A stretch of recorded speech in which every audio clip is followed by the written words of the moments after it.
소나무처럼 푸르고 백합화처럼 순결한 영혼으로 소생시키는 곳 백송교회, 백송 영성수련원, 영혼의 샘 세계 선교센터. 요한복음 14장 12절 내가 진실로 진실로 너희에게 이르노니 나를 믿는 자는 내가 하는 일을 그도 할 것이요 또한 그보다 큰 일도 하리니 이는 내가 아버지께로 감이라. 살아 역사하시는 말씀, 하늘문을 여는 기도, 기름 부음이 강한 찬양으로 전 세계 수많은 영혼을 살리는 일에 생명을 바치시는 이순희 목사님과 함께하는 예배.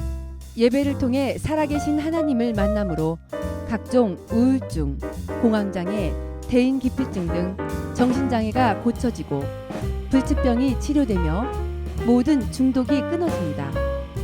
진리 안에 참된 자유를 누리는 삶, 성령의 날개를 달고 모든 한계를 초월하는 삶, 성령의 인도를 받아 형통의 행진을 이어가는 삶, 이곳 백성교회에서 열립니다. 영혼의 생수가 넘쳐 흐르는 영혼의 샘, 기적의 현장, 변화 현장, 치료의 현장, 영혼의 샘으로 오세요.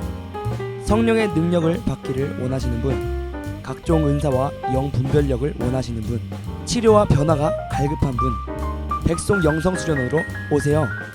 말씀 안에서 모든 은사가 열리고 영 분별력을 받게 되며 능력 있는 예수님의 제자로 우뚝 서게 됩니다. LA 백성교회 성령 컨퍼런스도 있습니다. 2018년 1월 16일 화요일 저녁 7시 30분부터 2월 3일 토요일까지 진행됩니다. 시간은 저녁 7시 30분입니다. 영성혁명을 이루며 예수 그리스도의 성품을 담는 삶으로 인도하여 빛을 발하는 백성교회, 여러분을 초대합니다. 가자. 이뻐지는 거야 저렇게? 저렇게 될 수 가는 있어요. 거야? 가는 거예요? 잘생겼어.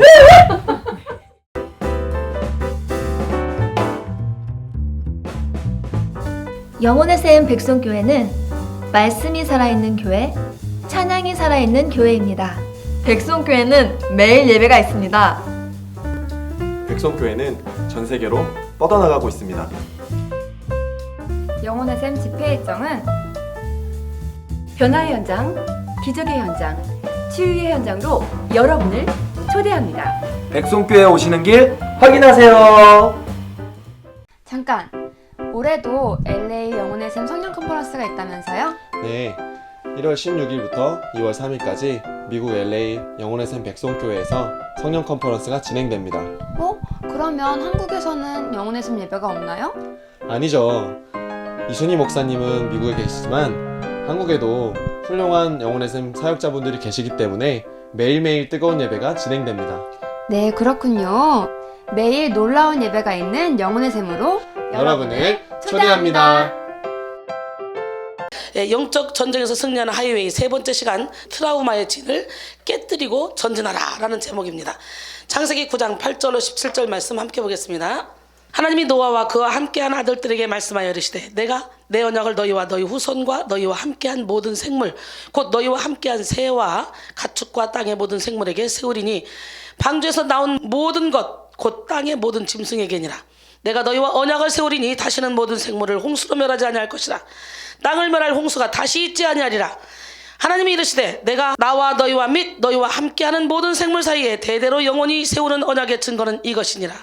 내가 내 무지개를 구름 속에 두었나니 이것이 나와 세상 사이의 언약의 증거니라. 내가 구름으로 땅을 덮을 때에 무지개가 구름 속에 나타나면 내가 나와 너희와 및 육체를 가진 모든 생물 사이에 내 언약을 기억하리니 다시는 물이 모든 육체를 멸하는 홍수가 되지 아니할지라. 무지개가 구름 사이에 있으리니 내가 보고 나 하나님과 모든 육체를 가진 땅의 모든 생물 사이에 영원한 언약을 기억하리라. 하나님이 노아에게 또 이르시되 내가 나와 땅에 있는 모든 생물 사이에 세운 언약의 증거가 이것이라 하셨더라. 할렐루야. 홍수로 멸하고 나니까 얼마나 두려웠겠어요. 노아의 가족들은 살아남지만. 그러니까 다시는 홍수로 멸하지 않겠다. 무지개 언약을 주겠다. 하나님께서 약속을 했어요. 그러면 다시는 이렇게 멸할 수 있는 그런 일은 해서는 안 되겠지만 노아가 살아있는 111년에서 141년 그 사이에 다시 이 사람들이 바벨탑을 쌓는 죄를 저지르고 있어요. 노아가 이렇게 하나님께 당대의 의인이었고 하나님께서 정말 노아만 여호와께 은혜를 입었다. 창세기 6장 8절은 그러죠. 노아를 통해 이렇게 명령했을 때 노아는 100% 하나님 말씀에 순종하고 갔잖아요. 예. 그랬는데도 불구하고 노아가 아직 살아생전에 믿음의 요사를 제대로 물려주지 못해서 노아의 후예들이 바벨탑을 쌓다가 또 하나님께 야단을 맞죠. 그렇게 인간은 참 어리석어요. 한 번 혼났으면 그 다음에는 이것 때문에 나 혼났지 이렇게 하면 안 되지. 그리고 스스로 자리를 잡아야 되잖아. 이제 하나님이 기뻐하는 일, 무지개 언약. 그래, 하나님이 내게 언약을 주셨지. 다시는 물로 심판하지 않겠다 그랬지. 안심하고 두려움 없이 행복하게 살아야 되잖아. 근데 그 노아의 홍수 때의 그 트라우마, 노아의 가족들이 그때 아이고 세상에 어떻게 온 인류를 그렇게 멸하실 수 있지? 하나님이 우리도 멸할 줄 몰라. 그런 마음 때문에 바벨탑을 쌓기 시작한 거야. 그래서 홍수가 나도 우리 흔들리지 않게. 이야, 우리 인간은 이렇게 어리석습니다. 여러분, 오늘 이 시간에 어리석은 저와 여러분을 하나님은 지혜롭게 멋지게 만들기 위해서 말씀의 깨달음을 줘서 트라우마의 진을 딱 깨뜨리고 앞으로 전진 또 전진하게 만들어줄 줄 믿습니다. 지금 전진해도 시원찮은 판국에 뭔 그렇게 사람들이 생각이 많고 말이 많은지 몰라? 여러분, 우리 하나님 멋쟁이 하나님 기적의 하나님 살아계신데 내가 어저께 영적인 안내자는 독재입니다 그랬죠. 왜 독재냐? 독재가 다른 게 독재 아니야. 독재입니다 그만 보면 공산당 같아. 우리는 앞뒤 딱 말을 계산해서 들어야지 아주 편협하게 자기 중심적 그것만 딱 붙잡고 독재래 난 이해가 안 가 이런 사람들이 가끔 있을 줄 몰라서 말하는데 제가 분명히 그 뒤에 뭐라고 말했냐. 영적인 안내자는 하나님의 음성을 듣고 하나님의 말씀하시는 걸 그대로 밝혀보기 때문에 따라와. 근데 사람들이 안 따라와. 그럼 어떻게 돼? 육적인 사람들끼리 머리 맞대고 회의해서 이렇게 갑시다. 그러면 이스라엘 백성들처럼 10명의 정탐꾼처럼 그걸 가서 퐁당 빠져 죽어야 되냐 이거지. 그렇기 때문에 제가 얘기하는 요지는 뭐냐? 성도들을 영적으로 변화시켜서 성도들이 내 생각이 성도 생각, 우리 생각이 하나님 생각, 하나님 생각이 우리 생각, 이래서 하나가 돼서 쫙 움직이자. 이게 요지입니다. 이게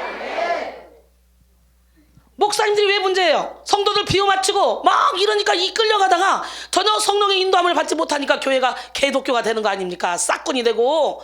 그렇기 때문에 영적으로 바로 선 사람은 성도들이 영적으로 바로 설 때까지는 독재자로 끌고 가서 와 떠들지 말고 와 하다 보면 성도들이 영적인 세계에 딱 눈을 뜨게 되고 그러면 성도들과 주의 종이 하나가 되고 하나님과 하나가 되고 그러면 하나님이 가장 기뻐하는 하나님이 원하시는 사탄이가 틈타지 못하는 그런 아름다운 교회가 된다. 그런 교회를 만드는 거다. 영적인 안내자는.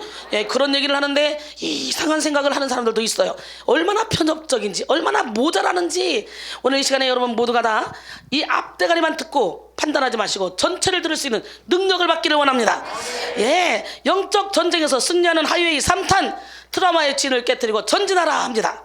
언제까지 그 상처 때문에 다 판단하고 정죄하고 자로 재고 그러면서 하나님의 말씀에 하나님의 음성에 귀를 기울이지 못하고 멍청하게 맨날 귀신한테 끌려다닐 겁니까?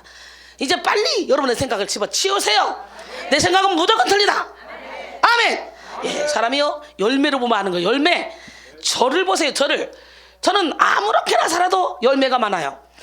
아무렇게 살아도 우리는 가정의 열매, 인간관계 열매, 하다못해 우리 사역자들, 내 옆에 붙어있는 우리 부목사, 우리 부교육자들, 이 사람들이요, 목사님 어떻게 그렇게 살아요? 목사님 사람 맞아요? 어떻게 그럴 수 있어요? 그런 마음이 어떻게 생겨요? 목사님의 사랑은 한도 끝도 없어요. 도대체 그 사랑은 어디까지예요? 시간이 가면 갈수록 나한테 그러고 있거든요. 근데 먼 발치에서 이렇게 헬리콥터들, 이 사람들은요 몰라요. 내가 막 세게 말하는 거 그 중에 그 요지는 못 잡고 엉뚱한 것만 하나 자기가 잡고 싶은 것만 잡아서 귀신애들이 휘둘러서 훈련도 못 받는 거예요. 얼마나 불쌍한지 몰라. 난 여러분 모두가 다 이 시간에 여러분의 틀을, 여러분의 생각을 내려놓길 원합니다.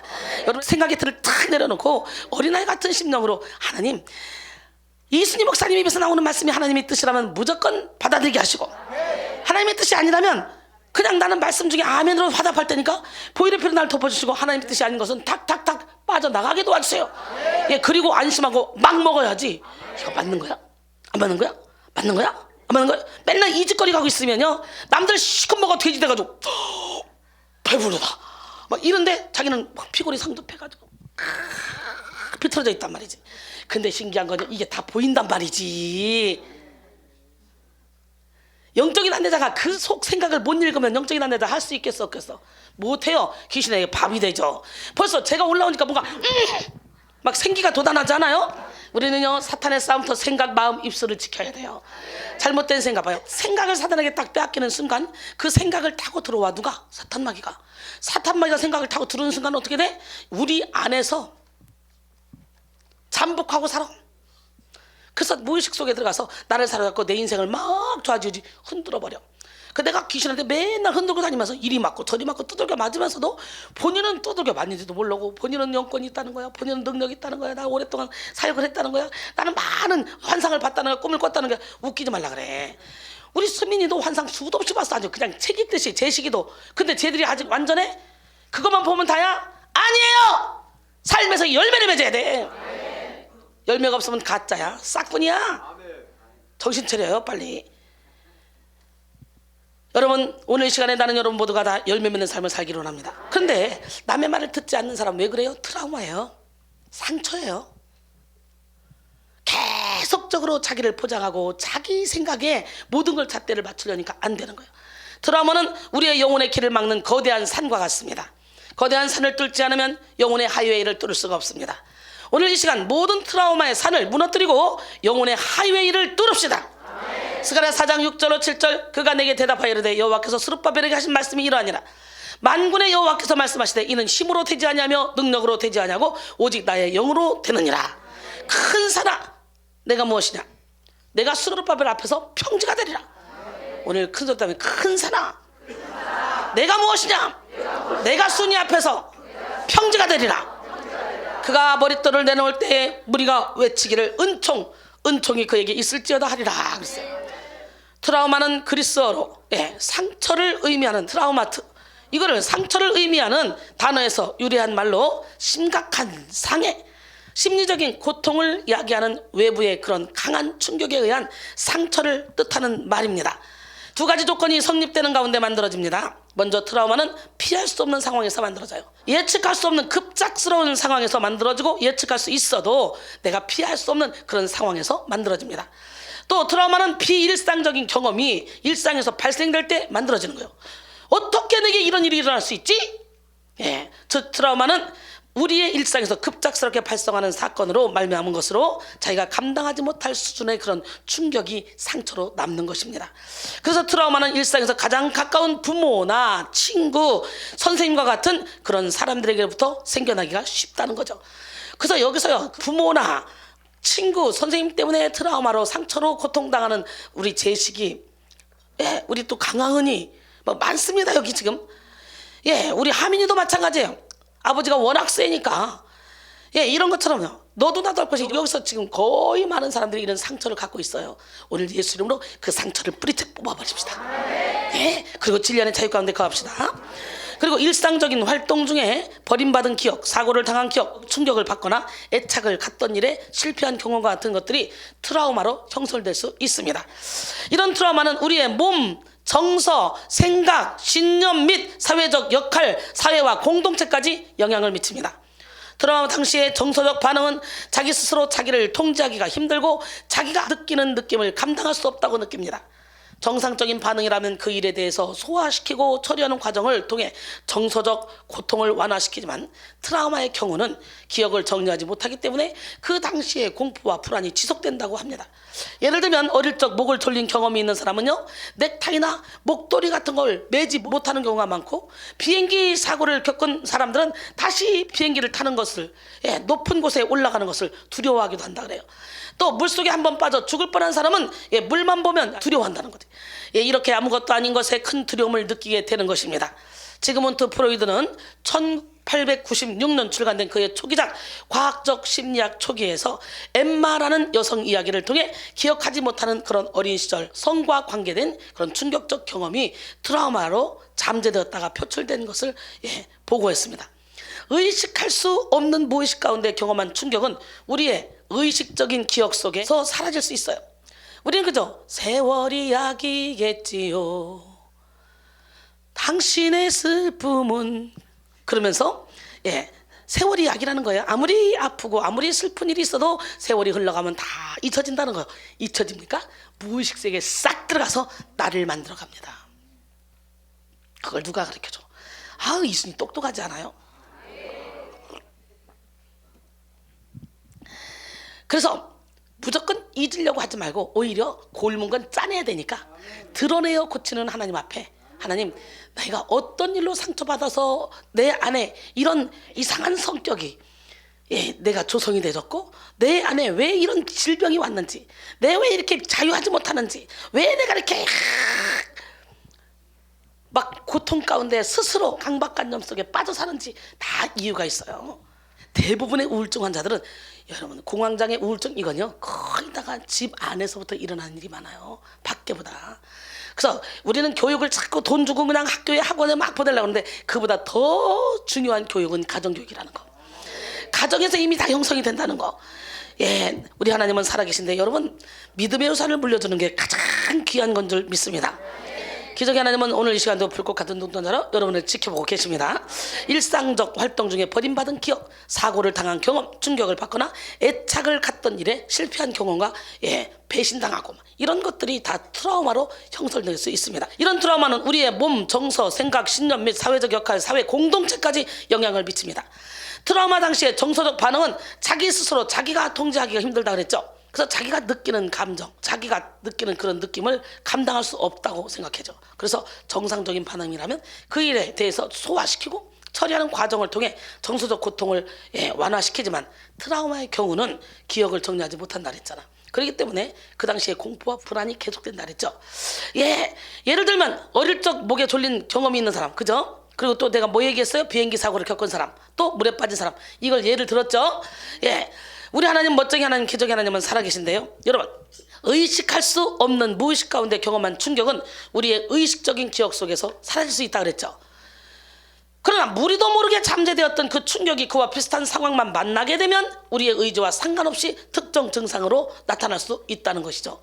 제가 이렇게 보면요, 남편이 바람을 펴서 막 스트레스 받고 막 이런 사람들 있잖아요. 이렇게 보니까 우리 성도 중에도 그런 사람이 있는데, 누가 여기서 끼가 있다, 여자가 끼가 있어서 막 남자들이 막 달라붙는다 그러면 이유 없이 자기의 남편을 연상시켜서 그 애를 미워하더라고요. 그리고 그냥 아무 생각 없이 그냥 툭 튀더라고. 툭 튀어서 그냥 욕하더라고. 자기 일처럼. 그의 트라우마로 남아있기 때문에 그래요. 우리 이거 다 예수 이름으로 버려야 돼요. 우리 하나님은 살아계신데 우리의 의지와는 상관없이, 그래서 저게 트라우마구나, 저게 상처구나, 아직도 씻어지지 않았구나, 제가 그러면서 웃죠. 특히 인간의 내면 속에 깊이 억눌려 있는 깊은 상처인 심적 트라우마는 논리나 감정으로 조절하기가 어렵습니다. 이런 트라우마는 지속적으로 반복되는 특징도 가지고 있습니다. 약 20년 전만 해도 트라우마는 심리학적으로만 다뤄졌어요.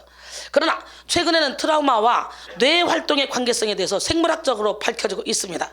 지금까지 밝혀진 내용은 트라우마가 뇌의 편도와 강하게 연관이 되어 있다는 사실입니다. 뇌 안쪽 변연계의 편도와 해마는요, 외부에서 들어오는 정보를 함께 협업하여 처리하고 그리고 결정을 하는데요, 협업이란 협력하여 계획적으로 함께 일하는 것을 의미하죠. 편도는 무의식, 해마는 의식과 관련된 반응과 기억을 담당합니다. 예를 들어 까만 실뭉치를 보고 바퀴벌레인 줄 알고 본능적으로 화들짝 놀라는 것이 편도의 반응입니다. 그런데 놀란 뒤에 보니까 바퀴벌레가 아니고 실뭉치네, 진정해 라고 인식하고 반응하는 것이 해마의 작용입니다. 바로 이런 경험과 당시 감정을 편도와 해마가 각각 나눠서 이제 저장을 하는데, 그러나 심리적인 깊은 트라우마가 될 정도의 사건이 생기면 이 뇌의 협업 시스템이 붕괴된다는 거예요. 불안과 공포의 감정이 커지면서 노프에피네프린이라는 그런 신경 전달 물질의 분비가 막 급증하고, 아드레날린, 이 신경 전달 물질의 분비가 급증한데요, 반대로 완화와 안정을 담당하는 세로토닌은 또 거꾸로 감소한다 그래요. 그러기에 편도는 평소보다 과하게 활성화되고 해마는 억압되는 거죠. 해마의 역할이 줄어드니 기억 저장 시스템은 닫히게 되고, 트라우마의 대부분은 무의식을 담당하는 편도에 저장이 됩니다. 편도에 저장된 트라우마는 조각조각 분리되어 인간의 신체와 감정과 정서 등에 영향을 미치는데요. 그리고 그 이후 인생을 살아가며 트라우마를 연상시킬 수 있는 작은 단서에도 편도에 저장된 그 기억이 밖으로 표출되죠. 우리가 경험하는 트라우마 그 사건 자체는 일회성으로 지나갈 수 있지만, 시간이 지나 비슷한 상황을 맞이하게 될 때 또 사건을 떠올릴 만한 물건이나 냄새, 소리, 사람 등이 있으면 과거 고통당했을 때의 그 감정이 똑같이 되살아나게 됩니다. 영화 오두막이 LA에 우리 이민숙 전도사님이 이번에 아주사 대학원을 졸업했는데 그 신랑이 레바논의 영화 감독이에요.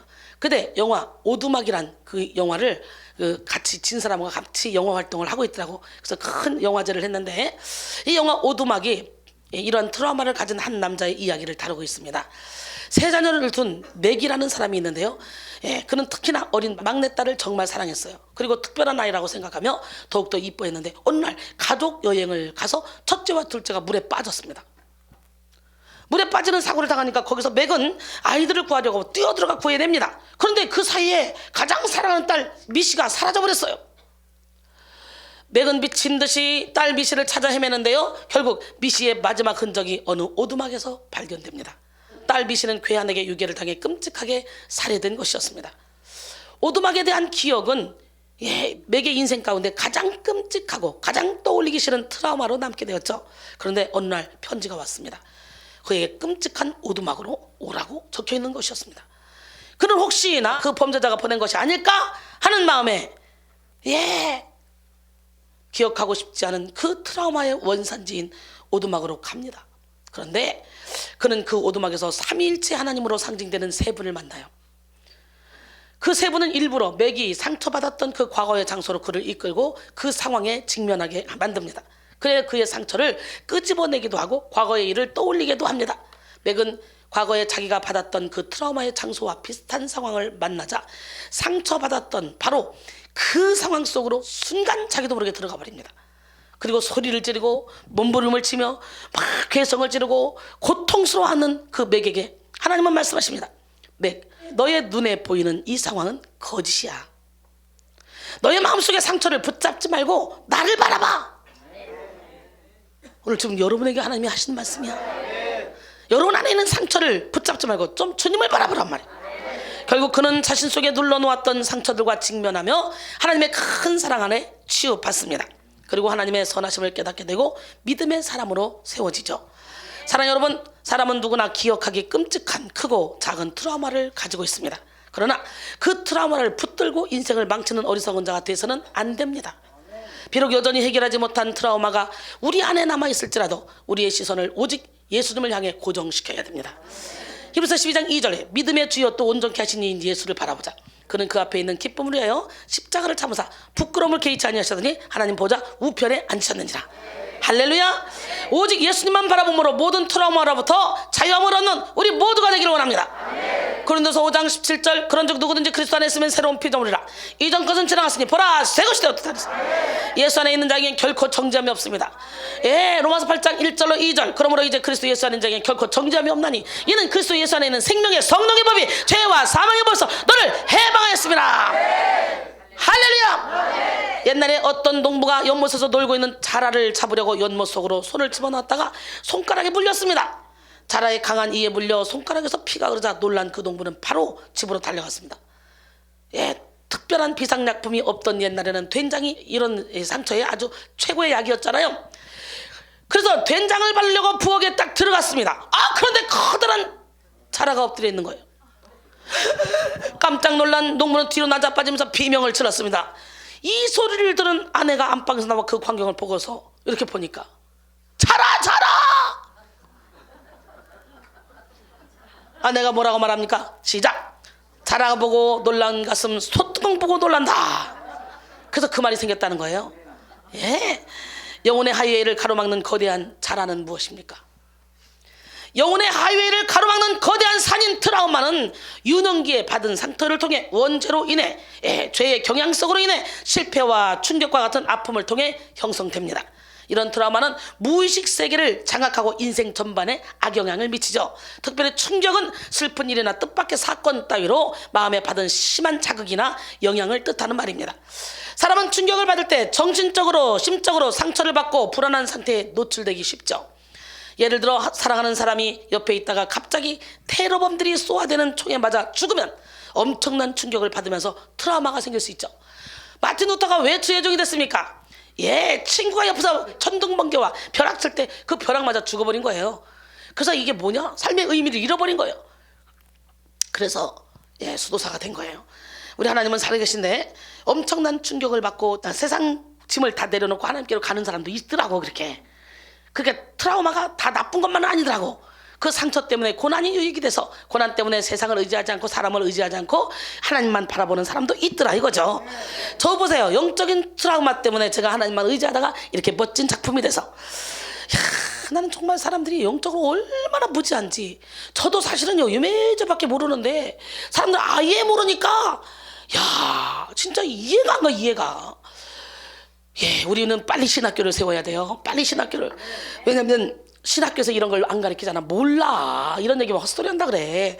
그렇기 때문에 빨리 신학교를 세워서 진짜 영적으로 고통당하는 사람들. 여러분, 사람 속에 귀신 없다고 막 목사들 그러죠. 그런데 귀신 없어요? 은혜 받아봐. 은혜 세게 받아봐. 죄가 살아나잖아. 그때부터 막 영적 전쟁 들어가잖아. 고통스럽잖아. 근데 이걸 누가 터치를 안 해주잖아. 또 막 은혜를 받았어. 근데 죄가 살아나서 막 꿈틀거려. 이게 또 하나님이래네. 좋다고 또 끌려가. 그래서 은사주의로 빠지고 어둠의 영향에 밥되고 이렇게 사는 사람들이 의외로 참 많이 있습니다. 너무너무 안타깝고 너무너무 불쌍한 영혼들이죠. 그런데 세상에 자기들은 자기 의에 도취돼서 자기들은 신앙생활 잘하고 있고 영적으로 민감하고 자기들은 영적으로 깊은 세계에 들어갔다고 착각합니다. 그리고 거기서 못 나옵니다. 거기서 나와야 어떻게 훈련을 시켜주고 목욕을 시켜주고 때를 벗겨줄 거 아니에요. 스스로 막 들어갑니다. 그러고 그냥 이렇게 어둠의 영이 이렇게 아주 끈질기게 붙잡고 들어져요. 여러분 정신 바짝 차려야 돼. 기적의 하나님, 능력의 하나님은 살아계십니다. 할렐루야. 예, 이렇게 실패와 충격과 같은 아픔을 통해 이 트라우마가 형성되는데, 예, 이렇게 무의식 세계를 장악하고 인생 전반에 걸쳐서 악영향을 끼치는 게 이 트라우마 상처입니다. 특히 충격은 슬픈 일이나 뜻밖의 사건 따위로 마음에 받은 심한 자극이나 영향을 뜻하는 말이죠. 사람은 충격을 받을 때 정신적으로 심적으로 상처를 받고 불안한 상태에 노출되기 쉬운데, 이렇게 여러분 오늘 이 시간에 나는 여러분 모두가 다 기적의 하나님, 능력의 하나님, 살아계신 하나님을 온몸으로 체험하기를 원하고, 마틴 루터처럼 친구 옆에서 벼락 맞아 죽는 걸 보고 놀래가지고 하나님만 바라보는 그런 사람이 돼야 돼. 트라우마를 그렇게 바꿔야 돼. 상처를 그렇게 바꿔야 돼. 예수님도 상처 입은 치유자입니다. 예, 상처가 없는 사람은 이 세상에 아무도 없습니다. 상처 타령하지 말고 내 자유의지를 하나님께 드려서 하나님 나의 상처를 씻어주세요. 나의 모든 죄를 씻어주세요. 하나님 제발 깨닫게 도와주세요. 마음이 완악한 자 보기는 봐도 보지 못하고 듣기는 들어도 듣지 못하고 깨닫지 못한다 그랬어요. 그러나 너희 눈은 봄으로 너희 귀는 들음으로 복이 있다 그랬어요. 오늘 시간에 여러분 모두가 영의 눈이 활짝 열리기로 합니다. 근데 보고 듣고 복이 있으면 뭐합니까? 보고 들었던 예수님의 제자들 예수님을 다 배반하고 도망갔잖아. 성령의 충만함을 받아야 돼요. 열매가 맺혀져야 돼요. 열매가 없으면 아무것도 아닙니다. 이런 트라우마는 공포와 불안뿐만 아니라 불면증, 악몽, 환각 등 다양하게 나타나고 심한 경우 신체 일부가 마비되는 증상을 일으키기도 하죠. 몇 년 전 우리나라는 전국적으로 세월호 트라우마에 빠졌습니다. 수많은 학생들이 수학여행차 세월호를 탔다가 끔찍한 재난을 당한 세월호 사건은 전 국민의 가슴에 트라우마를 남겼죠. 세월호 사건 때 자기 친구가 죽으면서 전화를 와서 문자로 야 나 지금 물에 빠져가고 있어. 나 지금 죽어갈 것 같아. 이제 막 이러면서 이거를 급박하게 받은 애가 있어요. 걔가 아파가지고 우울증 때문에 1년을 휴학하고 학교를 안 갔어요. 자기 친구들은 싹 다 죽었어요. 자기 혼자만 휴학하는 바람에 안 죽었어요. 1년 휴학한 다음에 그 다음 해에 교복을 입고 학교 가려고 딱 입었는데 놀래봐 시작. 그 교복에 그 죽은 친구 이름이 여기 딱 이름표가 있는 거예요. 어느 날 자기 친구하고 자기 교복을 바꿔 입었던 거예요. 근데 그 죽은 친구 이름에 명찰이 딱 있는 그때부터 그 죽음의 현상 그대로 그 소교로 가서 거기서 호적거리며 고통을 당하더라고요. 너무너무 안타깝더라고요. 이야 말하다 말았네. 예, 우리 임현철 우리 형제를 위해서 우리가 통성으로 항상 기도하셔야 될 줄 믿습니다.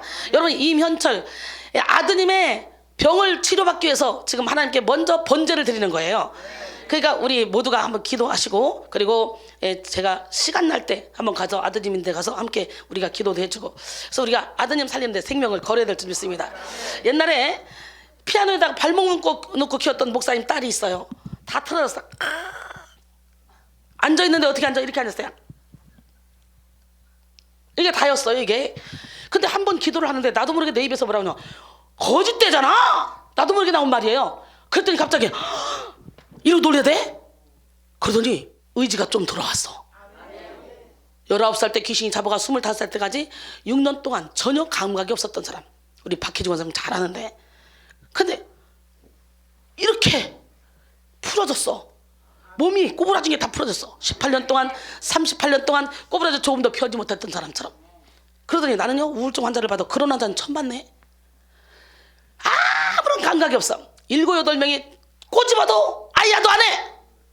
싹 다 잡아갔어. 죽이지 못해서 하는 거야.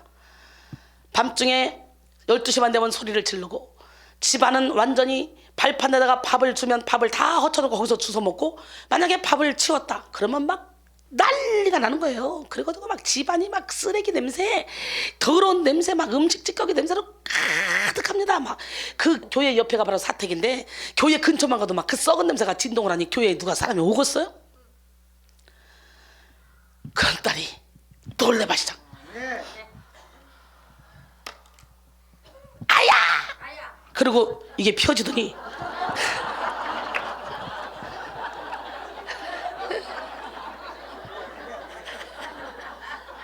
그 다음에 6, 7명이 꼬집어도 감각이 없어.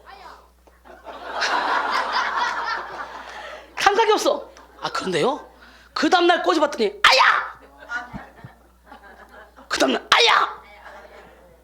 그러면서 살아나기 시작하더니 처음으로 웃는 거예요. 아야 너 처음 하는 거야. 그러더니 나를 너무너무 좋아하는 거야. 내가 이제 부흥회 끝나고 오려고 그러는데 또 차까지 와서 내 신발을 챙겨놔. 신발장에. 그리고 신고 나오니까 자동차까지 오더니 인사를 하는 거예요.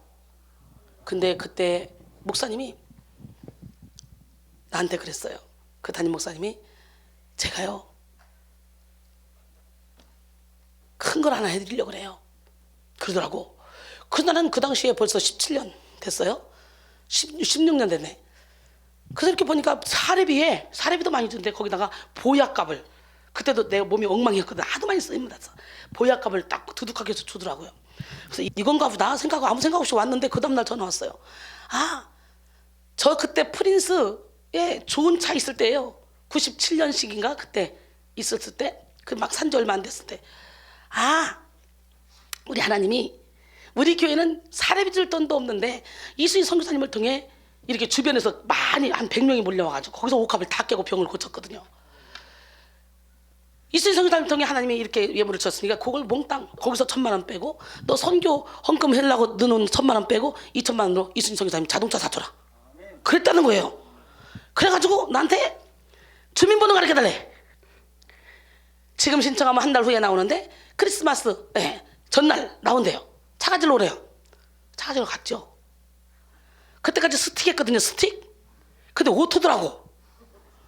근데 오토인데 스틱같이 생겨서 꼭 이게 오토가, 그게 트라즈가 옛날에 그거 가지고 오는데 죽을 뻔했잖아요. 왠 줄 알아요? 오토 어떻게 하는지 모르니까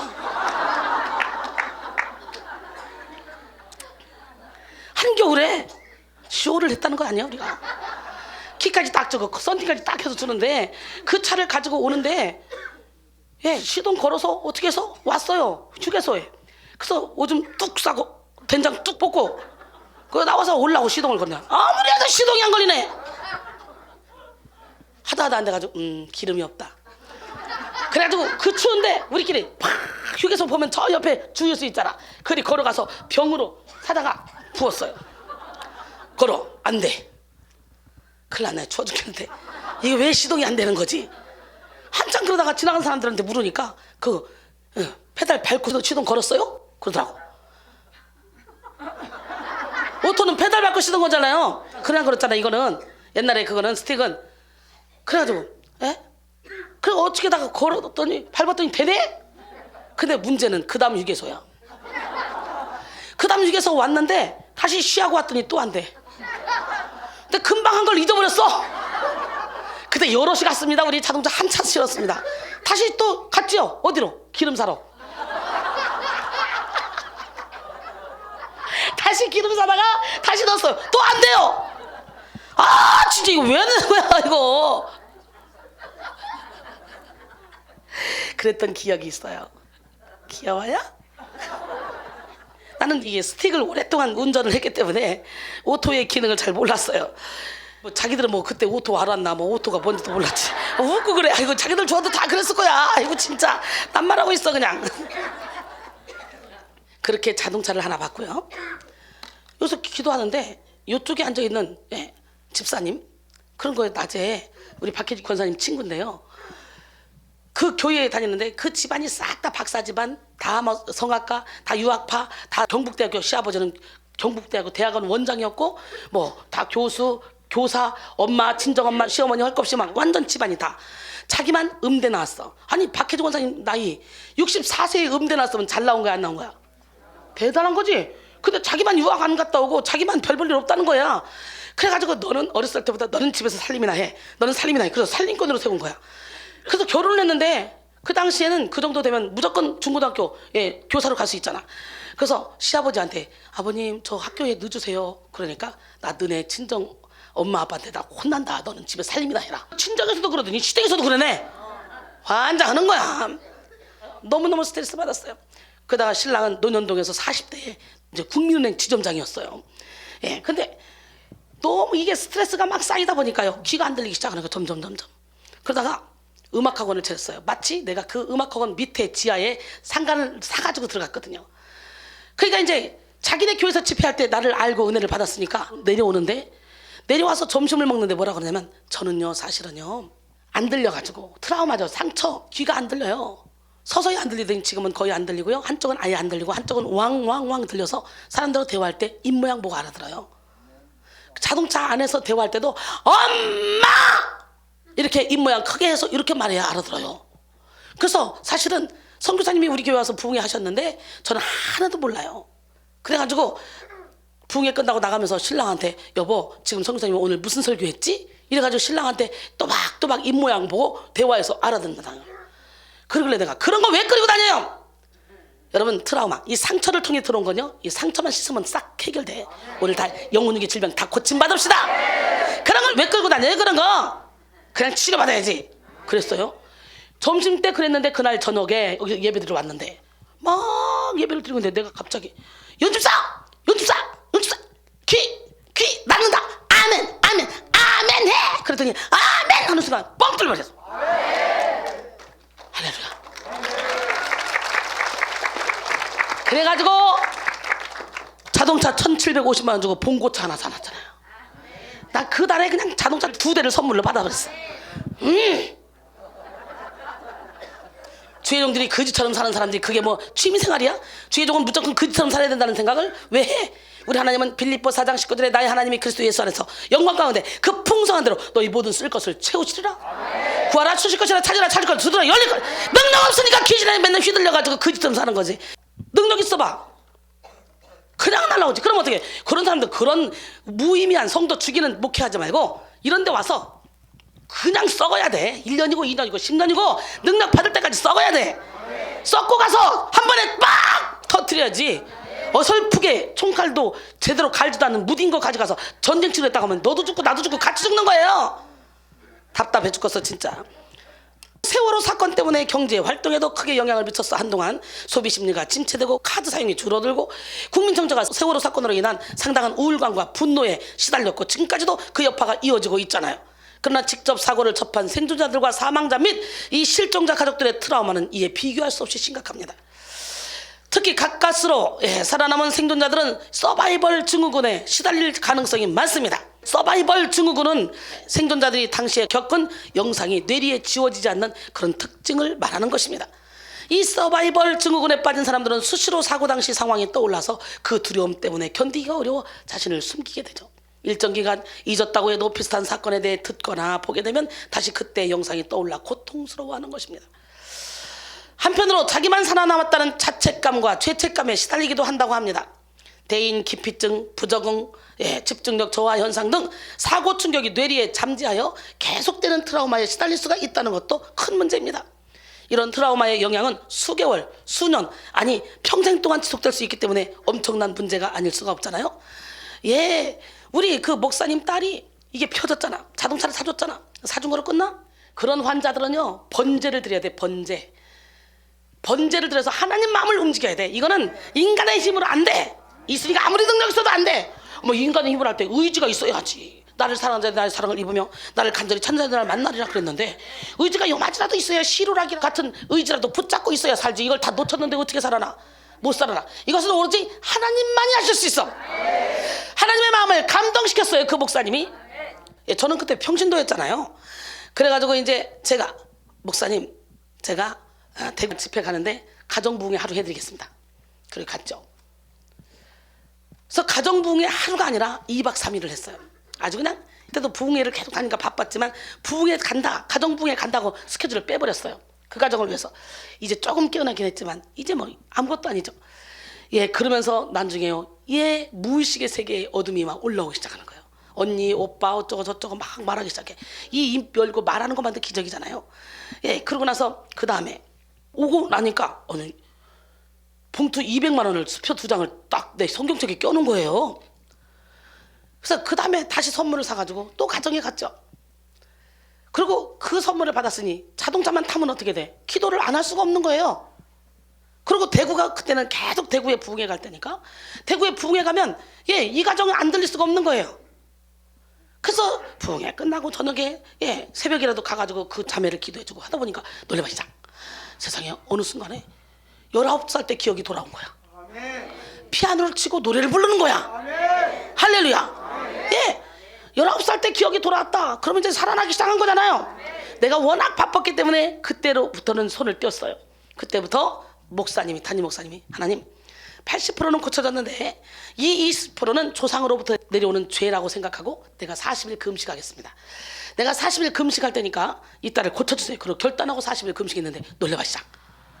100% 고쳐졌어. 이 딸이 대학교 나왔고 아빠하고 함께 지금 예, 교회에서 사역하고 있어요. 우리 하나님이 열면 닫을 자가 없고 닫으면 열 자 없어. 그 딸은 폐인, 죽이지 못해서 살린 폐인이에요. 한 봉장 뚝 나가면 아무 생각 없이 택시를 딱 집어 타면 그때부터 이제 택시 운전사가 곤욕인 거지. 부산 갑시다 한마디 하고 딱 입 다물고 가만히 있으면 이제 부산 가면 내리질 않는 거야.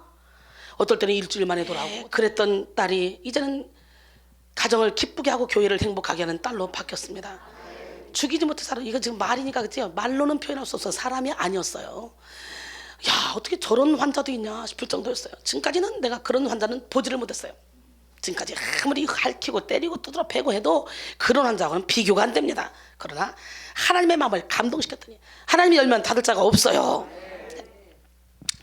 트라우마의 후유증. 예, 트라우마의 후유증은 매우 다양합니다. 우울증, 외상후 스트레스 장애 같은 정신질환, 무기력증, 그리고 집중력 감퇴, 불쾌감, 불안감 등 일상 속의 불편함까지도 다 포함됩니다.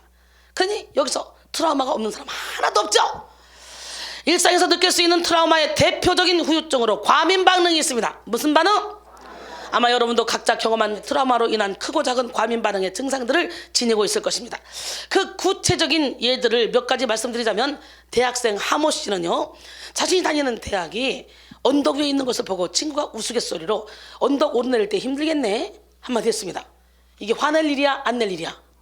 안 낼 일이죠. 그런데 이 친구는 뭐라고 말하냐? 그래, 나 골짜기에 있는 안 좋은 학교 다닌다 이러고 흥분했습니다. 하 씨는 중학생 때 잘 사는 집안의 친구에게 경제력으로 무시를 당한 그런 경험이 있었어요. 그것으로 인해 상처가 생겨 어떤 말을 해도 상처로 받아들이는 것이죠. 이러한 예는 우리 주변에서도 얼마든지 많이 있습니다. 제가 제자들을 훈련시킬 때에 상처가 치료되는 과정 중에 아주 많은 경험을 하곤 합니다. 저는 제자들의 잘못된 부분을 고쳐주기 위해서 그 부분을 지적해줘요. 처음부터 지적해주지 않습니다. 어느 정도 이제 친해졌다. 이 사람이 이렇게 가면 안 되는데, 고쳐줘야 되는데, 예, 싶을 때 말하지 처음부터 지적해주면 다 도망갑니다. 왜? 육적이기 때문에 맑게 못 알아들어요. 어느 정도 설교를 듣고 나면 그래도 이 정도는 소화를 할 수 있겠다라는 생각이 들 때, 그때는 아주 적나라하게 날선 검 갖다 도려내버려요. 그때 아프다고 그냥 나 도려내고 싶지 않다고 가면 어쩔 수 없어요. 그러나 그때 그냥 눈 질끈 감고, 그래, 이순이는 열매가 좋아, 열매가 좋은 거 보면 분명히 하나님이 함께 하는 거야, 한번 치료해 봐야 되겠다, 예, 이런 마음으로 자존심을 딱 내려놓고 치료받으려고 노력하면 금방 좋아집니다. 그러나 그렇지 않고 버팅기면 끝나는 거죠. 아무것도 안 되는 거죠. 하나님도 어쩔 수 없어요. 하나님도 볼자다 내가 문 밖에서 문을 두드리니 누구든지 내 음성을 듣고 문을 열면 내가 그에게로 들어가 그와 더불어 먹고 그는 나와 더불어 먹으리라. 우리가 열어야 되는 거지. 하나님은 억지로 비집고 들어가는 분이 아닙니다. 할렐루야. 예, 우리 하나님, 멋쟁이 하나님, 기적의 하나님, 그 기적의 하나님은 오늘 이 시간에 여러분에게 말씀하셔요. 과민 반응을 십자가에 못 박을래? 모든 사람을 사랑으로 품을래? 여러분, 상처가 많은 제자들은요, 그 잘못된 부분을 고치려는데 집중하기보다는요, 지나치게 과민 반응을 일으켜 나를 무시하나? 그래서 자신의 깊은 상처 속으로 파묻혀 자기 스스로를 정지하며 지하 500층, 1000층까지 내려가는 경우를 볼 수가 있어요. 그냥 자연스럽게 지나가는 말도 상처가 많은 사람들은 그냥 넘어가질 않죠. 지나치게 눈치 보고 오버해서 해석합니다. 이렇게 트라우마를 가진 사람들은 그 주변 사람들까지 아주 괴롭게 하고 더럽게 하죠. 트라우마의 또 하나의 후유증으로 불신입니다. 뭐라고요? 예, 불신. 주부 김모 씨는 4년 전 딸의 결혼 자금을 모으려고 고등학교 동창들과 개를 엮었는데요. 그만 배신당해 돈을 다 날렸습니다. 김 씨는 말할 수 없는 분노와 배신감을 느꼈고 이윽고 사람을 믿는 내가 잘못이지 라고 자책하기에 이르렀습니다. 이후 김 씨는 사소한 거짓말이나 장난에 속았을 때 불같이 화를 내며 모든 일을 다 의심합니다. 최근 동생이 승진기념으로 선물한 명품 가방을 딱 받고 고맙다는 말을 하는 것이 아니라, 야, 내게 왜 이렇게 큰 선물을 하냐? 야, 우리 가족에 우리 신랑하고 나하고 재산은 너한테 말한 거 이거 전부야. 더 이상 없어. 숨겨놓은 돈 없단 말이야. 이렇게 말하기도 했다 그래요. 따라서 트라우마를 가진 사람들은 인간관계를 아름답게 이어갈 수가 없다는 거죠. 상대의 말과 행동에 과민 반응하며 불신으로 대하니 어떻게 바른 인간관계를 가질 수 있겠습니까? 혹시 여러분의 모습 속에서 이런 과민방이나 불신의 모습이 있지는 않은지요? 오늘 이 시간 살펴보시고 반드시 치유받아야 돼요. 할렐루야! 히브리서 12장 14절로 16절 모든 사람과 더불어 화평함과 거룩함을 따르라. 이것이 없이는 아무도 주를 보지 못하리라. 너희는 하나님의 은혜에 이르지 못하는 자가 없도록 하고 또 쓴뿌리가 나서 괴롭게 하여 많은 사람이 이로 말미암아 더럽게 되지 않게 하며 음행하는 자와 혹 한 그릇 음식을 위하여 장자의 명분을 판 에사와 같이 망령된 자가 없도록 하라 그랬어요. 또한 트라우마의 후유증에는요, 악몽을 꾸는 것이 있습니다. 죄를 지면 악몽 꾸죠. 여러분, 죄를 지면요, 망상장에 빠질 확률이 참 많습니다. 내가 그 사람의 해코지했다면 그 사람이 계속 나를 따라붙는다, 나를 따라붙어서 내 삶을 엉망으로 만든다, 나를 괴롭힌다, 이런 생각을 통해 악몽을 꾸고 환상으로 보이고 막 이런 경우가 참 많습니다. 그러니까 죄 짓고는 못 살아요. 악몽을 꾸는데 상처를 통해 우리 내면에 틈탄 악한 영은 우리 속에 들어와서 우리의 삶을 조정하죠. 특히나 잠을 자고 있을 때는 우리의 영이 약해지잖아요. 쉬잖아요. 우리의 육이 쉬고 영이 약해져. 악한 영이 더 심하게 역사하죠. 아직 씻겨지지 않은 트라우마를 우리 의식 중에 의지적으로 누를 수 있지만 무의식 중에는 컨트롤할 수가 없는 거예요. 그래서요, 영을 키워야 되는 거예요. 속 사람을 새롭게 해야 되는 거예요. 그러면 무의식 속에 하나님의 영으로 가득 채워지면 무의식 속에서도 저절로 기도가 나오고 무의식 속에 사단이가 침투할 때 예수 피! 예수는 떠나가라! 당당하게 말할 수 있게 됩니다. 우리 내면에 깊이 박힌 트라우마의 쓴뿌리를 완전히 뽑아낼 때 모든 악몽들, 잡꿈들이 떠나가고 영몽을 꾸게 됩니다. 여러분, 우리 하나님은 주무지도 않아요. 졸지도 않으셔요. 또한 우리의 무의식도 쉬지 않습니다. 그러기에 우리의 육신은 피곤하여 잠을 잔다 할지라도 우리의 무의식의 세계에서 사탄에게 지배를 받지 않도록 날마다 기도하며 잠을 자야 되겠죠. 할렐루야. 시편 121편 1절로 8절 보니까 내가 산을 향하여 눈을 틀리라. 나의 도움이 어디서 올까? 나의 도움은 천지를 지으신 여호와에게서로다. 여호와께서 너를 실족하지 아니하게 하시며 너를 지키시는 이는 졸지 아니하시리로다. 이스라엘 지키시는 이는 졸지도 아니하시고 주무시도 아니하시리로다. 여호와는 너를 지키시는 이시라. 여호와께서 내 오른쪽에서 내 그늘이 되신다 그랬어요. 할렐루야. 오늘 시간에 진짜 하나님이 여러분을 지켜줄 거 믿어요? 그렇다면 어떤 상처도 우리는 십자가에 다 날려버려야 돼요. 할렐루야. 여호와는 너를 지키시는 자 너의 우편에 그늘 되시니 낮의 해와 밤의 달도 너를 해치 못하리. 하나님은 너를 지키시는 자 너의 환난을 면케하시니 그가 너를 지키시리라. 너의 출입을 지키시리라. 눈을 들어 산을 보아라. 너의 도움 어디서 오나. 천지 지으신 너를 만드신 여호와께로다.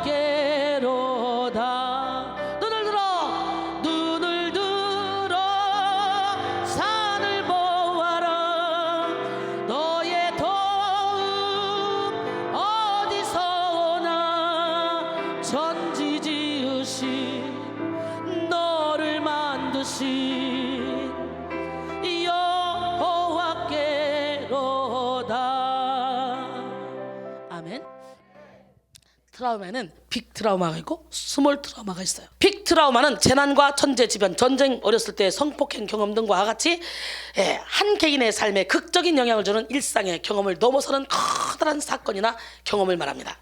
이런 경험들은 개인이 세상에 대하여 가지고 살아온 기본적인 가치와 관점을 다 뒤흔들어 놓는 엄청난 충격을 주는 사건이죠. 따라서 많은 경우 악몽, 불안, 공포, 회피, 일상에서의 부정과 같은 그런 외상 후 스트레스 증상을 일으키게 됩니다. 그리고 스몰 트라우마가 있어요. 스몰 트라우마는 각 개인의 삶에서 자신감 혹은 자존감을 잃게 만드는 일상에서의 그런 경험, 사건을 말합니다. 예를 들면 어린 시절 친구들로부터 반복적으로 놀림을 받은 경험, 너무 급한 나머지 교실에서 오줌을 싼 경험, 발표할 때 실수를 한 경험, 어릴 적 길을 잃어버렸을 때 고통스러웠던 경험, 집단 폭행을 옆에서 보면서 두려움에 떨었던 경험, 왕따 경험 등이 여기에 속한다고 할 수 있습니다. 여기서 스몰이라는 단어를 사용한 것은 이러한 경험들이 일상생활에 도처에 널리 있다는 것을 설명하기 위한 것이지, 그것이 결코 이런 경험들로 인한 피해자의 고통이 작다 이런 얘기가 아니에요. 아주 일상생활에 도처에 널려 있는 거라는 거예요.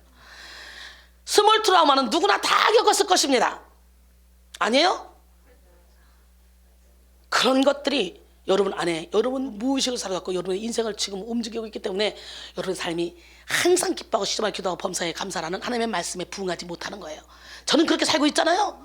예, 트라우마로 인해 불안장애 현상이 일어나기도 합니다. 불안장애란 비정상적 병적인 불안과 공포로 인해서 일상생활에 장애를 일으키는 정신질환을 통칭하는 용어입니다. 불안장애의 종류 많이 있습니다. 먼저 공황장애. 여기 공황장애 고친 분들 많잖아요. 특별한 이유 없이 예상치 못하게 나타나는 극단적인 불안 증상, 즉 공황 발작이 주요한 특징인 질환이죠. 봐요, 공황장애를 알아서 힘들었던 우리 아들 두 아들이 청년의 수련회 딱 갔는데요, 두 아들이 그냥 사람 많은 데서 못 있고 막 죽으려고 그래. 숨이 안 쉬어진다고. 그래 축사 막 살아났잖아요. 그런데 참 신기하고 놀라운 것은 보통 사람들은 전혀 느끼지 못하는 것들을 그들은 아주 태산처럼 느끼고 있는 거죠. 다 상처라는 거예요. 상처. 응? 공황 발작은 극도의 공포심이 느껴지면서 심장이 터지도록 빨리 뛰거나 가슴이 답답하고 숨이 차며 땀이 나는 등 신체 증상이 동반된 죽음에 이를 것 같은 극도의 불안 증상을 말합니다. 원인은 뭡니까? 공황장애의 원인으로는 어린 시절에 부모의 상실이나 무의식적인 갈등이 작용한다고 강조합니다. 그러나 지난 10년간의 공황장애에 대한 연구에 의하면 공황장애도 다른 대사질환과 마찬가지로 유전적인 영향을 받는 질환으로서 생물학적인 요인이 중요한 역할을 하는 것으로 여겨지고 있습니다. 때때로 육체적인 피로나 정신적인 스트레스 후에도 공황 발작이 나타나서 스트레스가 공황 발작의 한 요인이 될 수 있지만 그것은 부수적인 요인에 불과한 뿐 주요 원인은 아닙니다. 여러 가지를 종합하여 볼 때 지속적인 스트레스와 불안, 상처가 원인이 됩니다. 증상은 가슴이 두근거림 또는 심장 박동수의 증가입니다. 또한 몸이 떨리거나 후들거리거나 숨이 가쁘거나 답답한 느낌이 듭니다. 심하면 질식할 것 같은 느낌이 들고 어지럽거나 불안정하거나 그런 멍한 느낌이 들거나 쓰러질 것 같은 그런 증상이 일어납니다. 공황장애가 지속되면 현실 감각을 잃어버리게 되죠. 그리고 나에게서 분리된 느낌을 받으며 이 느낌을 통제할 수 없을 때 미칠 것 같은 그런 두려움이 몰려오며 죽을 것 같은 공포가 일어납니다. 그 다음에 범불안장애, 특정 상황에 국한되지 않고 긴장 상태가 지속돼요. 그리고 막연하게 불안을 느끼거나 매사에 걱정이 지나친 상태를 말합니다. 원인은 뭐냐? 신경 전달 물질의 불균형으로 보는 생물학적 원인, 유전 및 가족적 배경의 원인, 그리고 가족의 사망, 질병, 그리고 실직 또는 이혼 등의 스트레스로 인한 정신 사회적 원인 등이 있다 그래요. 특징, 범불안 장애에는 두 가지 중요한 특징인데 첫 번째는 과도한 걱정. 범불안 장애를 겪는 사람들은요, 직업, 재정, 건강, 죽음, 가족, 우정, 연인관계 등 일상의 다양한 일들에 관해서 재앙을 예상하고 과도하게 걱정을 합니다. 이런 만성적이고 강렬한 불안과 걱정이 대인관계, 직업활동과 같은 일상생활의 기능을 저해합니다. 두 번째 주요 특징은 전반적으로 높은 신체적 그런 긴장 수준, 초조함, 예민함 등이 있습니다. 높은 신체적 긴장 수준은 과도하고 만성적인 걱정에서 기인했을 그런 가능성이 높은데 신체적 긴장 때문에 이완하지 못해 또다시 과도한 걱정을 일으키는 악순환을 말합니다. 증상은 피로, 두통, 메스꺼움, 근육 긴장, 근육통, 호흡곤란, 떨림 등 경련, 과민함, 그리고 동요, 발한, 설사, 불면증, 홍조 등 다양합니다. 홍조? 얼굴 밝아지는 사람이 홍조죠? 이 사람도 범불안장애. 빨리빨리 나 이런 환자구나, 나 공황장애구나, 빨리빨리 자가 진단하셔서 올 예수님께 가지고 나옵시다. 할렐루야. 예, 이와 같은 증상들이 6개월 이상 꾸준히 나타나면 범불안 장애로 진단을 합니다. 그 다음에 폐쇄공포증. 폐쇄공포증은 터널이나 차량 내부와 같이 좁고 폐쇄된 장소를 두려워하는 상태를 말합니다. 원인 주로 환경적 요인에 좌우되는 편인데요. 특히 사람들은 어릴 때 10대 때 자주 경험하게 되는데 사실 폐쇄공포증의 원인에 대해 명확하게 밝혀진 것은 아닌데요. 두려움을 조절하고 처리하는 중요한 역할을 하는 뇌의 편도체의 기능이 장애가 생겨서 그렇게 될 수가 있다 그래요. 또한 아래와 같은 트라우마, 외상적 사건을 경험해서 폐쇄공포증이 생기기도 한다 그래요. 우연하게 옷장 같은 좁은 공간에 방치되었을 때, 대중교통이 붐비는 상황, 비행할 때 난기로 공기의 흐름이 불규칙한 상태, 또 오랜 시간 동안 밀집되고 혼잡한 공간에 갇혀 있었을 때, 화장실처럼 좁은 공간에 있을 때, MRI 혹은 CT 촬영을 할 때, 엘리베이터 안에 있을 때 폐쇄공포증 현상이 일어나기도 합니다. 그 다음에 고소공포증. 높은 곳에 가면요 극도의 불안과 공포가 유발되고 심하면 공황 발작까지 일으킬 수 있는 특정 공포증의 유형입니다. 저는요 고소공포증 뭐 없어요. 단 하나 내가 폐쇄공포증기가 조금 있나? 몰라, 그런 건 아닌 것 같은데 어쨌든 근데 참 화장실 가면 문 잠그는 거 진짜 싫더라고. 왜 그런지 몰라. 여러분들 다 하나씩 뭐가 있을걸? 인간인데 뭐 여러분 신이야? 그치? 어머, 이순희 목사님도 그런 게 있었단 말이야? 그 신기하죠? 근데 어쨌든 나는 폐쇄공포증까지는 아니고 그냥 습관된 것 같아요. 화장실 문 잠그는 거 너무 싫어해. 근데 뭐 이제 식당 가고 어디 가면 열심히 잠그죠. 집안에서만 그런 거지. 뭐 신랑 무섭지 않으니까. 여러분 높은 곳에 가면 극도의 불안과 공포가 유발되고 심하면 공황 발작까지 일으킬 수 있는 고소공포증. 원인으로는요 가족력 연구들을 보면 유전의 가능성이 있다 그래요. 그러나 아직은 분명하지 않대요. 공포증의 그 소인을 이미 갖고 태어나 지속적인 스트레스에 노출되면 발병하는 것으로 설명하기도 합니다. 생물학적으로는 다른 불안 장애들과 마찬가지로 불안을 매개하는 신경회로의 이상이 특정 공포증의 발병에 관련되어 있는 것으로 추정하고 있습니다. 특히 편도체라고 하는 그 부위의 과도한 활성화가 발병과 연관되어 있을 가능성이 있다고 합니다. 그다음에 증상. 고소공포증의 증상으로는 높은 장소에 직면할 때 혹은 그런 상황을 예견할 때 현저하고 지속적이며 지나치게 비합리적인 그런 두려움을 경험합니다. 그래서 고소공포증 있는 사람들 비행기 못 타잖아요. 아, 그런데 신기해. 놀래봐 시작. 고소공포증이 있는데 나랑 같이 비행기 타면 타죠. 그래서 같이 갔다 온 사람 손 들어봐. 빨리빨리. 없어? 비행기 타고 왔다 갔다 할 때 나한테 항상 그러는데 나 고소공포증 때문에 비행기 못 타는데요. 신기하네요. 원장님 같이 타니까 타졌네요. 그런 사람 많았어요. 청소년 및 성인 환자들은 그들의 두려움이 너무 지나치거나 비합리적임을 아는 경우도 있습니다. 공포 반응은 공포, 자극과 가까운 정도, 또 피할 수 있는 가능성 정도에 따라 다양하게 나타납니다. 공포 반응이 심해지면 공황 발작을 경험하기도 합니다. 또한 높은 장소에 대한 그런 과도한 회피 반응, 불안이 동반되어 일상적인 활동, 직업, 기능, 학업 기능, 또 사회활동, 대인관계 등에 심각한 방해가 되거나 평상시에도 고소공포증에 대한 고민과 걱정이 과도하게 지속되는 경우, 그런 경우에만 정신과적인 고소공포증이라고 진단할 수 있습니다. 광장공포증이 있어요. 사람들이 밀집한 광장 또는 공공장소로 혼자 나갔을 때 대인기피증과 비슷하죠. 광장공포증. 심한 공포감이 밀려와서 어쩔 줄 모르는 상태. 오늘 다 고쳐! 원인 대부분의 불안장애, 즉 공포장애, 공황장애, 범불안장애와도 연관되어 있습니다. 환경적 요인으로는 소화기의 부정적인 사건인데요. 예를 들어 소화기의 부정적인 사건과 부모의 이혼과 부모의 죽음, 공격을 받거나 강도를 당하는 것 같은 그런 스트레스. 또 다른 스트레스 사건은 광장공포증의 발병과 연관이 있는데 또한 광장공포증 환자들은 집안 분위기나 양육 방식에 있어서 따뜻함이 덜하거나 과보호적이라는 그런 보고가 많습니다. 그러니까 아예 관심이 없다거나 너무 심하게 관심을 갖거나.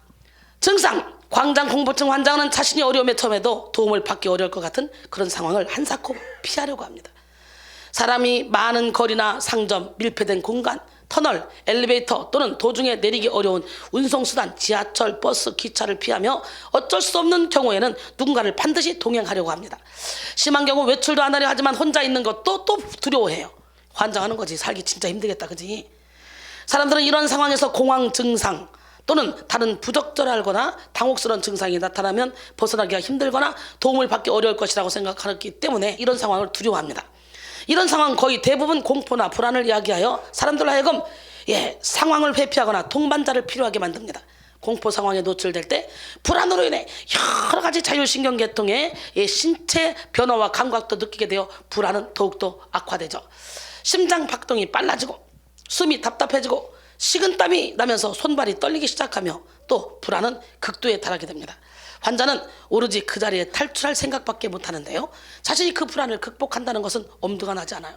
오로지 남의 도움을 즉시 받아서 그 장소에서 빠져나가야만 살 것 같은 느낌이 들기 때문에 만일에 빠져나갈 길이 막혀 있다든지 어떤 이유로든지 어렵다고 느끼면 불안은 더욱더 악화되는데 공포 상황에 계속 머물러 있을 때 전에 공황 발작을 경험했던 환자는 심장이 멎어서 사망하거나 정신의 통제마저 잃게 되어 미치게 되지 않을까까지 생각하며 두려워합니다.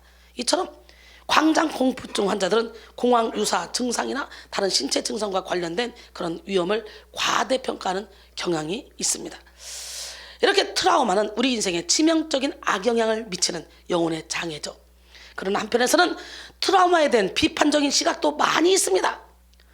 대표적으로 개인 심리학을 창시한 알프레드 아들러는 트라우마를 인생의 거짓말이라고 부릅니다. 아들러는 트라우마를 인정하지 않습니다. 아들러는 트라우마를 거들먹거리며 현재의 인생을 낭비하는 사람들은 자기 합리화에 빠져있는 사람들이라고 말합니다. 이것도 일리가 있는 말 같아요. 응? 그잖아, 제가 바쁜 사람이 언제 우울증 걸릴 시간이 있고 언제 그잖아, 먹고 살기도 바쁜데 그지? 아주 팔자 좋은 인간들이 우울증 걸리고 공황장애 걸리고 그러는 거지. 제가 그런 말을 잘 하는데 아들러가 하는 말이에요. 그게 지금 보니까 그에 따르면 우리가 겪는 어떤 경험도 그 자체만으로는 성공이나 실패의 원인이 될 수 없다는 거예요. 아들러는 트라우마는 사건 자체가 아니라 사건을 해석하는 자신의 태도가 결정짓는 것이라고 말합니다. 무슨 얘기인지 알아요? 어떤 일이 터졌을 때 이걸 자기가 이 사건을 상처로 받느냐 아니면 남들도 겪는 일인데 그걸 흘려보내느냐 그거에 따라 달라진다는 거예요. 그렇기 때문에 결국은 자기 의지에 달려있다는 거예요. 자유의지. 자기 생각하기에 달려있다는 거예요. 자기 맘먹기에 달려있다는 거예요. 그렇죠. 헬렌 켈러는 보지 못하고 듣지 못하고 말하지도 못하는데 유명한 인물이 됐잖아요. 닉 부이치치는 몽둥이야 몽둥이뿐이야. 그냥 딱 몸통만 있어 얼굴만 있고 그런데도 세계적 인물이 됐잖아요. 환경이 문제가 아니라고. 그래서 우리는 어때요? 예수 안에서 모든 상처를 던져버리자. 그리고 어떤 상황에 있든지 간에 우리는 예수 그리스도를 주인으로 모시고 예수님 한 분으로 만족하며 살자. 우리는 지금 이걸 배우고 있잖아요. 할렐루야. 어떤 사람은 고통스러운 일을 당함으로 그로 인해 자신을 비참하게 느끼고 패배감에 젖어드는데 또 어떤 사람은 비슷한 일을 겪고도 긍정적으로 사고하고 오히려 고난을 유익으로 바꿔서 자신을 불행하다고 느끼지 않는 그런 반응을 할 수 있다는 것입니다. 아들러는 불행한 사람은 자신이 불행하기로 마음먹였기에 불행한 것이다 라고 주장합니다. 이렇게 아들러는 트라우마를 자기 변명, 인생의 거짓말이라고 부르며 트라우마에 대한 중요한 비중을 두지 않습니다. 여러분 그렇죠? 자기 팔자라니까. 나보다 더 어렵고 더 힘들게 사는 사람들 수두룩복적해. 이게 성경적인 것 같아. 성경적으로 트라우마를 접근해보면 아들러의 그 이론도 어느 정도는 일리가 있다는 것을 알 수 있습니다. 성경도 트라우마에 대한 우리의 태도를 중요하게 생각하고 우리의 믿음이 얼마든지 트라우마를 뛰어넘을 수 있다고 말합니다. 성경은 우리의 자유의지를 말하면서 우리의 의지, 우리의 결단이 중요하다고 말합니다. 할렐루야. 할 수 있거든요. 무슨 말이냐? 믿는 자에게 능히 하지 못할 일이 없다 그랬어요. 마가복음 9장 23절에 보니까, 로마서 6장 12절 14절 보니까 그러므로 너희는 죄가 너희 죽을 몸을 지배하지 못하게 하여 몸의 사욕에 순종하지 말고 오직 너희 지체를 불의의 무기로 죄에게 내주지 말고 오직 너희 자신을 죽은 자 가운데서 다시 살아난 자 같이 하나님께 드리며 너희 지체를 의의 무기로 하나님께 드리라. 죄가 너희를 주장하지 못하리니 이는 너희가 법 아래 있지 않냐고 은혜 아래 있음이라 그랬어요. 할렐루야. 기적의 하나님은 누구 하나님? 아프리카 남쪽에서 예쁜 소녀가 태어났습니다. 외동딸이었던 그녀는 가족의 사랑을 듬뿍 받으면서 예쁘게 자랄 것만 같았습니다. 그러나 현실은 그 반대였습니다. 아버지가 가족에게 폭력을 휘두르면서 끔찍하고 불행한 삶을 살았습니다. 그러던 어느 날 그녀에게 주먹질하던 아버지가 갑자기 총을 딱 가져와서 그녀를 쏘려고 했습니다. 그녀는 꼼짝없이 죽게 되었습니다. 그런데 총을 맞고 쓰러진 사람은 그 딸이 아닌 그의 아버지였습니다. 딸아 괜찮니? 어머니가 딸을 살리기 위해서 어쩔 수 없이 남편에게 총을 쏜 거예요. 다행히 법원에서는 어머니의 행동을 정당방위로 인정해서 처벌을 받지 않았어요. 그러나 그녀는 그녀의 눈앞에서 목격한 충격적인 사건으로 인한 심한 트라우마를 안고 살아야만 했습니다. 그날 이후 그녀는 가족의 생계를 책임지기 위해서 미국으로 건너가 모델 일을 시작했습니다. 그러다가 우연히 헐리우드에 캐스팅되어서 생각하지 못한 그런 배우의 길을 걷게 됐죠. 아름다운 외모와 뛰어난 연기력으로 단숨에 주연까지 거머쥐며 승승장구했습니다. 그러던 중 그녀에게 특별한 제안이 들어왔습니다. 그에게 들어온 역할은 불행한 어린 시절을 보내면서 태어나자마자 부모에게 버림받고 주변 사람들에게 학대를 당하며 사는 그런 역할이었어요. 트라우마가 있겠죠. 생각만 해도 그죠? 트라우마로 늘 힘들어했던 그녀는 그 역할 속에서 자신의 트라우마가 반복되어 재현되는 느낌을 받았습니다. 그러나 그녀는 이 역할을 멋지게 연기하기 위해서 살을 찌우고 특수분장을 하며 연기를 펼쳤습니다. 그녀는 바로 이 연기로 아카데미 시상식에서 여우 주연상을 수상한 샤를리즈 테론입니다. 할렐루야. 트라우마를 딛고 일어난 거예요. 사람들은 대부분 과거의 상처에 발목을 잡혀서 괴로워하고 앞으로 나가지 못합니다. 그러나 샤를리즈 테론은 그러지 않았어요. 끔찍하지만 자신과 비슷한 삶을 살았던 삶을 연기하면서 자신의 아픈 과거를 정면으로 바라봤고 마침내 그 트라우마에서 벗어나 훌륭한 배우가 되었습니다. 그녀는 이렇게 말합니다. 사람들은 과거의 아픔을 외면하고 결국엔 제자리에 주저앉죠. 하지만 그 아픔을 외면하지 마세요. 자신의 과거를 인정하고 앞으로 나가세요. 상처에 얽매이지 않기 위해서는 그 상처를 당당히 드러내야 됩니다. 할렐루야. 이렇게 우리는 트라우마에 빠져서 인생을 낭비할 것이 아니라 트라우마를 이기고 트라우마를 딛고 일어나 더 멋진 삶을 살아야 됩니다. 성경은요, 트라우마의 거대한 영향력을 무시하지 않아요. 성경은 분명히 상처를 통한 어둠의 영의 역사와 그의 역사가 인간의 힘으로 감당할 수 없다는 것을 증거합니다. 베드로, 사도 바울, 그리고 여호수아, 모세 등등 수많은 인물들이 실패의 트라우마, 배신의 트라우마, 아이고 아브라함, 이삭, 야곱 다 트라우마 갖고 있죠. 요셉도 엄청난 트라우마 갖고 있죠. 성경 속의 인물 쫙 보세요. 다 엄청난 상처가 있어요. 근데 그걸 딛고 일어나죠. 나는 오늘 이 시간에 예수 이름으로 여러분의 모든 상처를 딛고 일어나기 원해요. 실패의 트라우마, 배신의 트라우마, 좌절의 트라우마를 겪으며 인생의 침체기를 통과해야 했던 인물들이 성경 속에 많이 있죠. 모세도 그렇고. 하지만 성경은 예수 그리스도의 십자가가 모든 트라우마를 정복하는 능력임을 증거합니다. 베드로도 사도 바울도 여호수아도 모세도 예수님의 십자가를 붙들고 트라우마를 오히려 기회로 삼았습니다. 그러므로 오늘 우리는 십자가 앞에서 우리의 모든 트라우마를 치료받아야 됩니다. 지금까지 살면서 경험한 모든 충격의 트라우마를 성령님의 위로와 치료를 통해 씻어내야 됩니다. 언제나 함께 하시는 하나님의 손길을 경험하며 하나님의 크고 놀라운 은혜 속에 모든 트라우마를 소화해야 합니다. 로마서 8장 28절 우리가 알거니와 하나님을 사랑한 자 곧 그 뜻대로 부르심을 입은 자들에게는 모든 것을 합력하여 선을 이루느니라. 믿으십니까? 하나님 안에 딱 들어와봐. 누가 우리를 그리스도의 사랑에서 끊으려 환난이나 공고나 박해나 기근이나 적시나 위험이나 칼이랴 기록된 바 우리가 종일 주를 위하여 죽임을 당하게 되며 도살당할 양같이 여김을 받았나의 남과 같으니라. 그러나 이 모든 일에 우리를 사랑하시는 말미암아 우리가 넉넉히 이기느니라. 어떻게 이겨? 받으시기만 한데 넉넉히 이겨야 돼. 천국도 받으시기만 한데 넉넉히 가서 예수님 바로 옆에 중앙청에 딱 살아야 돼. 할렐루야. 내가 확신하노니 사망이나 생명이나 천사들이나 권세자들이나 현재이나 장래이나 능력이나 높음이나 기쁨이나 다른 어떤 피조물이라도 우리를 우리 주 그리스도 예수 안에 있는 하나님의 사랑에서 끊을 수 없느니라 그랬어요. 오늘 이 시간에 여러분 모두가 다 하나님의 사랑 안에 거하심으로 말미암아 세상에 어떤 환란이 여러분을 넘어뜨리려 한다 할지라도 눈 하나 깜짝하지 않기를 바랍니다. MBC 드라마 킬미힐미 봤죠? 예, 그 주인공이 소화기 유년기에 겪었던 극심한 스트레스와 충격, 상처가 치유되지 못하여 조현성, 해리성 인격 장애가 발생함에 따른 그런 이야기를 다루었는데요. 남자 주인공은 누구야? 차도현, 지성분. 예, 어린 시절에 친구가 자신의 아버지에게 학대당하는 걸 지켜보며 극도의 트라우마를 받았습니다. 이로 인해 그는 당시에 기억은 상실한 채 분노의 캐릭터 신세기, 우울의 캐릭터 요셉, 예, 직선적인 캐릭터 요나, 방랑의 캐릭터 베리박, 보상의 캐릭터 미스터 X를 만들어 자신을 포함하여 7개의 인격으로 살아갑니다.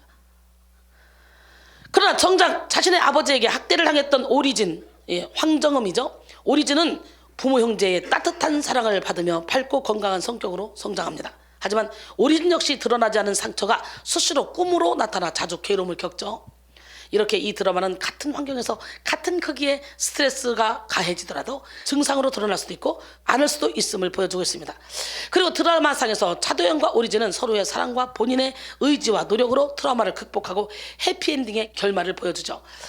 여러분, 킬미일미의 주인공은 트라우마로 인한 인격장애가 생겼어요. 인격장애의 종류를 잠시 알아보면 여러분, 정말 많은 사람들이요, 많은 인격장애를 안고 살아가요. 여러분들 정상 같죠? 정상 아니에요. 다 어딘가가 문제가 있어요. 이걸 인정해 고쳐집니다. 반사회적 인격장애, 충동적이고 파괴적인 행동을 보이며 다른 사람의 감정이나 권리 등은 신경 쓰지 않습니다. 따라서 죄를 지어도 죄책감을 느끼지 못합니다. 이로 인해 사회적으로 큰 문제가 발생하는 그런 현상이 일어나는데, 대표적으로 사이코패스와 소시오패스가 있습니다. 한번 여러분은 소시오패스인지 사이코패스인지 한번 여러분 잘 생각해봐. 다 기질이 다 있어요. 사이코패스, 뇌의 구조가 일반 사람들과 다르다는 연구 보고가 계속적으로 나오고 있는데요. 사이코패스는 뇌 앞쪽에 위치한 전두엽의 기능이 정상인들보다 훨씬 떨어지고 공격적 성향을 억제하는 뇌 분비물 세로토닌이 부족하기 때문에 감정 조절이 어렵고 사소한 일에 공격적인 성격을 보입니다.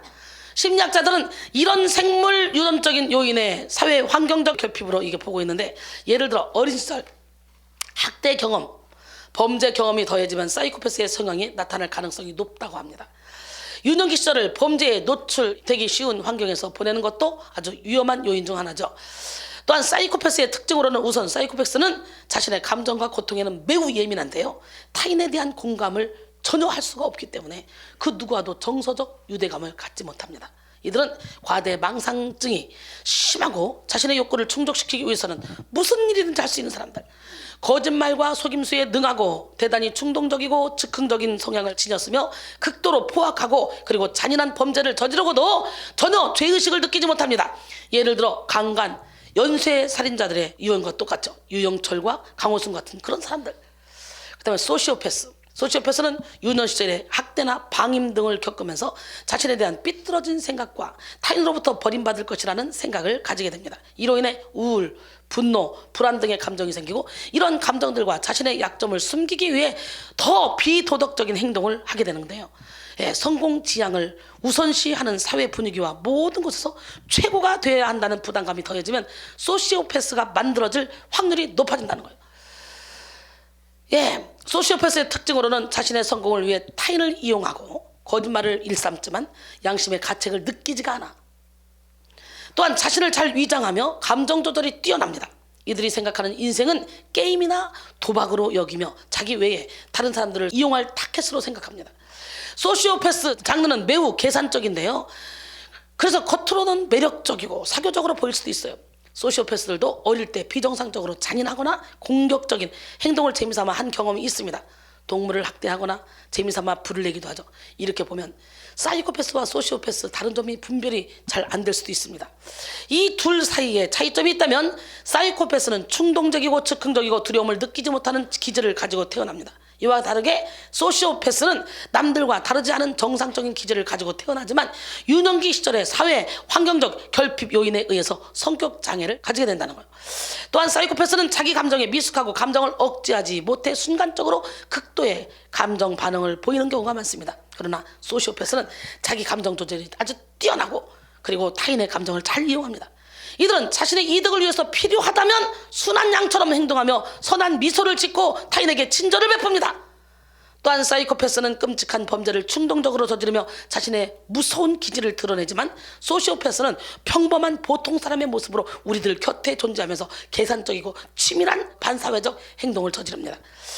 사이코패스는 윤리나 법적 개념이 없어서 옳고 그름에 대해서 구별할 수 없지만 이 소시오패스는 잘못된 행동인 것을 알면서도 반사회적 행동을 저지릅니다. 사랑하는 성도 여러분, 예수 그리스도 안에서 치료되지 못할 트라우마는 아무것도 없어요. 소시오패스든 사이코패스든 어떤 인격 장애를 갖고 있든 우리 주님은 다 고칠 수 있어요. 믿음을 가지고 주님께 나아가면 주님은 우리 영혼의 밀실에 숨어있는 트라우마까지 싹 다 꺼집어서 치료하십니다. 주님은 우리의 모든 트라우마를 씻으시고 우리를 완전하게 새로운 피조물로 만드시는 좋으신 분입니다. 에스겔 36장 25절로 28절 보니까 맑은 물을 너희에게 뿌려서 너희로 정결하게 돼.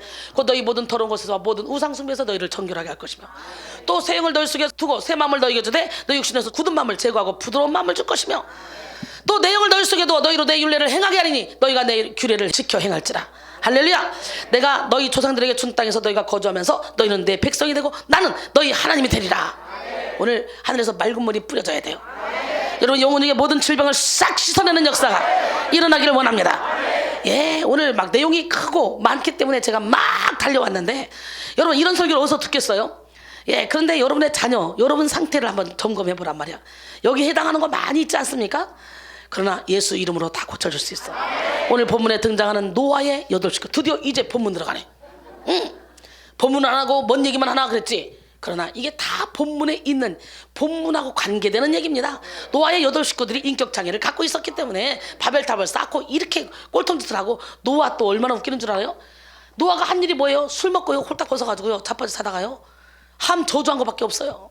그래서 가나안 7족속 하나님이 멸하라고 했잖아. 가나안 땅에 들어가면 그 함의 후예들이잖아요.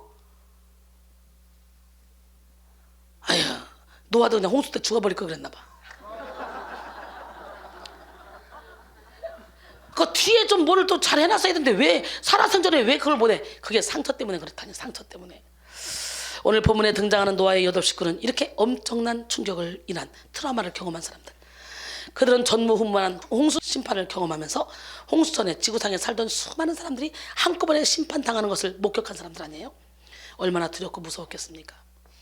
방주에 들어갔다가 나와봤어요. 그랬더니 세상에 폐허가 돼 있네. 모든 사람이 다 죽었고 얼마나 무섭겠어요. 우리는 몇천 명의 인명피해를 일으킨 그런 쓰나미, 몇만 명의 사상자를 만든 지진과 같은 소식만 들어도 두렵고 무섭잖아요. 몇백 명만 죽었던 세월호 얘기만 들어도 두렵고 무섭잖아요. 그런데 노아 홍수는 그런 지진이나 쓰나미와 비교할 수 없는 지구상의 생명을 다 멸하신 엄청난 사건이었잖아요. 사실 창세기 11장에 등장하는 바벨탑 건축도 아마 전 인류의 트라우마로 말미암은 것이라고 볼 수가 있는 거예요. 그래서 서로 말하면 그들이 다 벽돌을 만들어 견고히 굽자. 이에 벽돌로 돌을 대신하며 역청으로 진흙을 대신하고 또 말하되 자 성읍과 탑을 건설하여 그 탑 꼭대기를 하늘에 닿게 하여 우리 이름을 내고 온 지면에 흩어짐을 면하자. 이겁니다. 하나님이 다시 흩어버릴까 봐 자기들끼리 자기들 힘으로 살아오겠다는 거죠. 여호와께서 사람들이 건설하는 그 성읍과 탑을 보려고 내려오셨더라. 여호와께서 이르시되 이 무리가 한 족속이요 언어도 하나이므로 이같이 시작하였으니 이후로는 그 하고자 하는 일을 막을 수 없으리로다.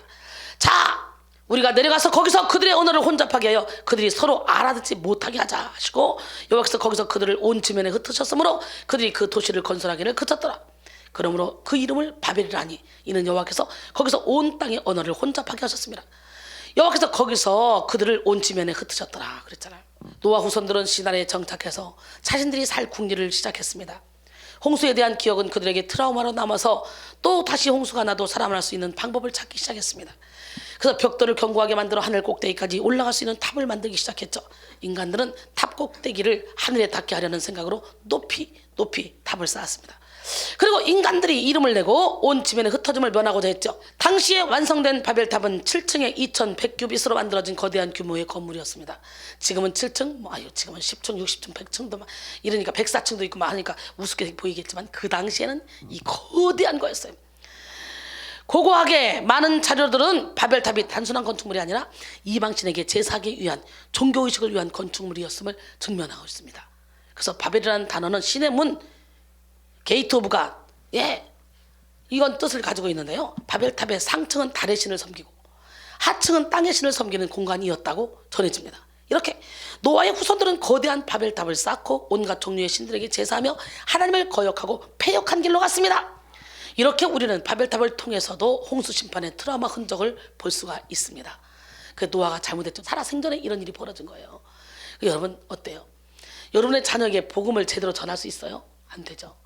여러분 그렇게 사랑하는 남편, 아내 돼요? 안 되죠. 이상하죠? 이 복음만큼은 내 맘대로 안 돼. 그래서 우리는 최고의 축복이 온 가족이 예수 안에 들어오는 거예요. 아멘. 더더가나 온 가족이 영적인 이런 재단에 우리 교회에 와서 신앙생활한다. 이거 축복 중에 이거는요 평생을 벌어도 못 갚을 돈으로 감당할 수 없는 이 엄청난 축복입니다. 아멘. 형식으로 왔다 갔다 하는 게 아니라 여기는 철저히 나는 죽고 예수로 사는 그런 법을 가리키고 있잖아요. 할렐루야. 그러니까 여기서 은혜 받으면요, 가족들끼리 싸울 일이 없습니다. 가족들끼리 혈기낼 일도 없습니다. 할렐루야. 항상 웃음꽃이 피는 그런 가정으로 변화되죠. 여기서 열심히 봉사하는 사람 치고 자식을 못 건 사람 거의 없어요. 도저히 안 될 것 같았는데 자식들이 막 지멋대로 갔는데 어느 순간에 탁 들어와서 안착되더니 탁 가족이 되더라고. 야, 그것도 정말 감사지. 주 예수를 믿으라. 그러면 너와 내 집이 구원을 얻으리라. 우리가 제대로 못 믿기 때문에 그래요. 하나님은 인간의 힘으로 살아남고 인간의 힘으로 높아지려고 한 바벨탑으로 내려오셔서 언어를 혼잡하게 하셨습니다. 하나님은 무력으로 바벨탑을 무너뜨리거나 파괴시키지 않으시고 그저 언어를 혼잡하게 했을 뿐입니다. 바벨탑 이전에는 사람들의 언어가 하나였죠. 그러나 오늘날 이 세상에는 수많은 언어가 있습니다. 언어학 연구소에서 출판한 에스놀르고라는 책에 의하면 현재 세계 언어는 6,912개라 그래요. 여러분, 미국 내에도 238개의 언어가 있다고 합니다. 우리는 인류의 교만과 폐역 앞에 하나님이 내린 처방이 언어를 혼잡하게 하는 일이었음을 잘 생각해 봐야 돼요. 말이 통하는 것이 그만큼 중요한 것입니다. 말이 안 통하면 흩어질 수밖에 없어요. 소통하면 하나가 되고 불통하면 흩어지는 것입니다. 우리는 이 마지막 때에 주님의 병사로 모집된 자들입니다. 성령으로 하나 되어 소통해야 돼요. 영으로 소통해야 돼요. 군대에서 가장 필요한 것은 하나가 되는 단결력입니다. 그래서 군대에서는 소통을 중시하여 간결하고 정확하게 자신들의 언어를 전달하는 훈련을 합니다. 그러기에 하나님의 군사로서 우리가 가장 중요하게 생각해야 될 것은 뭐냐? 하나님의 음성을 듣는 일이죠. 예, 하나님과 소통해야 되는 거예요. 요한복음 10장 27절 29절 내 양은 내 음성을 들으며 나는 그들을 알며 그들은 나를 따르느니라. 내가 그들에게 영생을 주노니 영원히 멸망하지 않을 것이요 또 그들을 내 손에서 빼앗을 자가 없느니라. 그들을 주신 내 아버지는 만물보다 크심에 아무도 아버지 손에서 빼앗을 수 없느니라 그랬어요. 하나님의 백성은 하나님의 음성을 듣는 사람들입니다. 이제는 귀신과 소통하는 삶을 청산하시고 오직 주의 음성을 따라가는 여러분 모두가 되기를 바랍니다. 그런데 많은 사람들이 하나님의 음성을 듣지 못하고 자기 뜻을 쫓아 바벨탑을 쌓으며 살아갑니다. 자신의 이름을 내기 위해 돈을 벌고 공부를 하고 봉사합니다. 심지어 신앙생활도 자신의 이름을 내기 위해 하는 사람들이 있다는 거예요. 그렇게 쌓는 바벨탑은 만족이 없습니다. 하늘에 닿고자 더 높이 쌓아보지만 높이 쌓으면 쌓을수록 하늘은 더 닿지 않는 더 높은 곳에 있음을 보게 됩니다. 이 땅에서 바벨탑을 쌓는 사람들은 자신들의 힘으로 지상 낙원을 만들려는 사람들이죠. 돈만 많이 벌면 살기 좋아질 거야.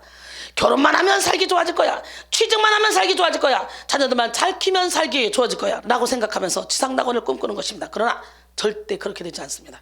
바벨탑은 쌓아도 만족이 없어요. 바벨탑은 결코 천국이 될 수 없어요. 천국은 믿음으로만 가는 나라예요. 할렐루야. 믿음으로 지금 이루어지는 나라입니다. 예수님은 천국이 우리의 마음에 있다 그러죠. 바리새인들이 물어보죠. 하나님 나라가 어느 때 임합니까?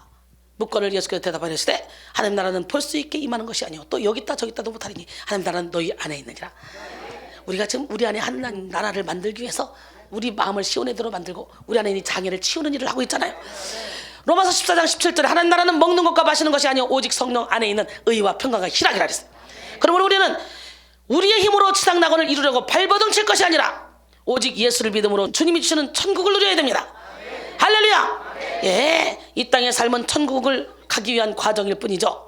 이 시간 우리의 힘으로 이 땅에서 만족을 누리려는 이런 바벨탑을 완전히 무너뜨리시고 하나님을 믿는 믿음으로 천국을 누리는 여러분 모두가 되기를 바랍니다.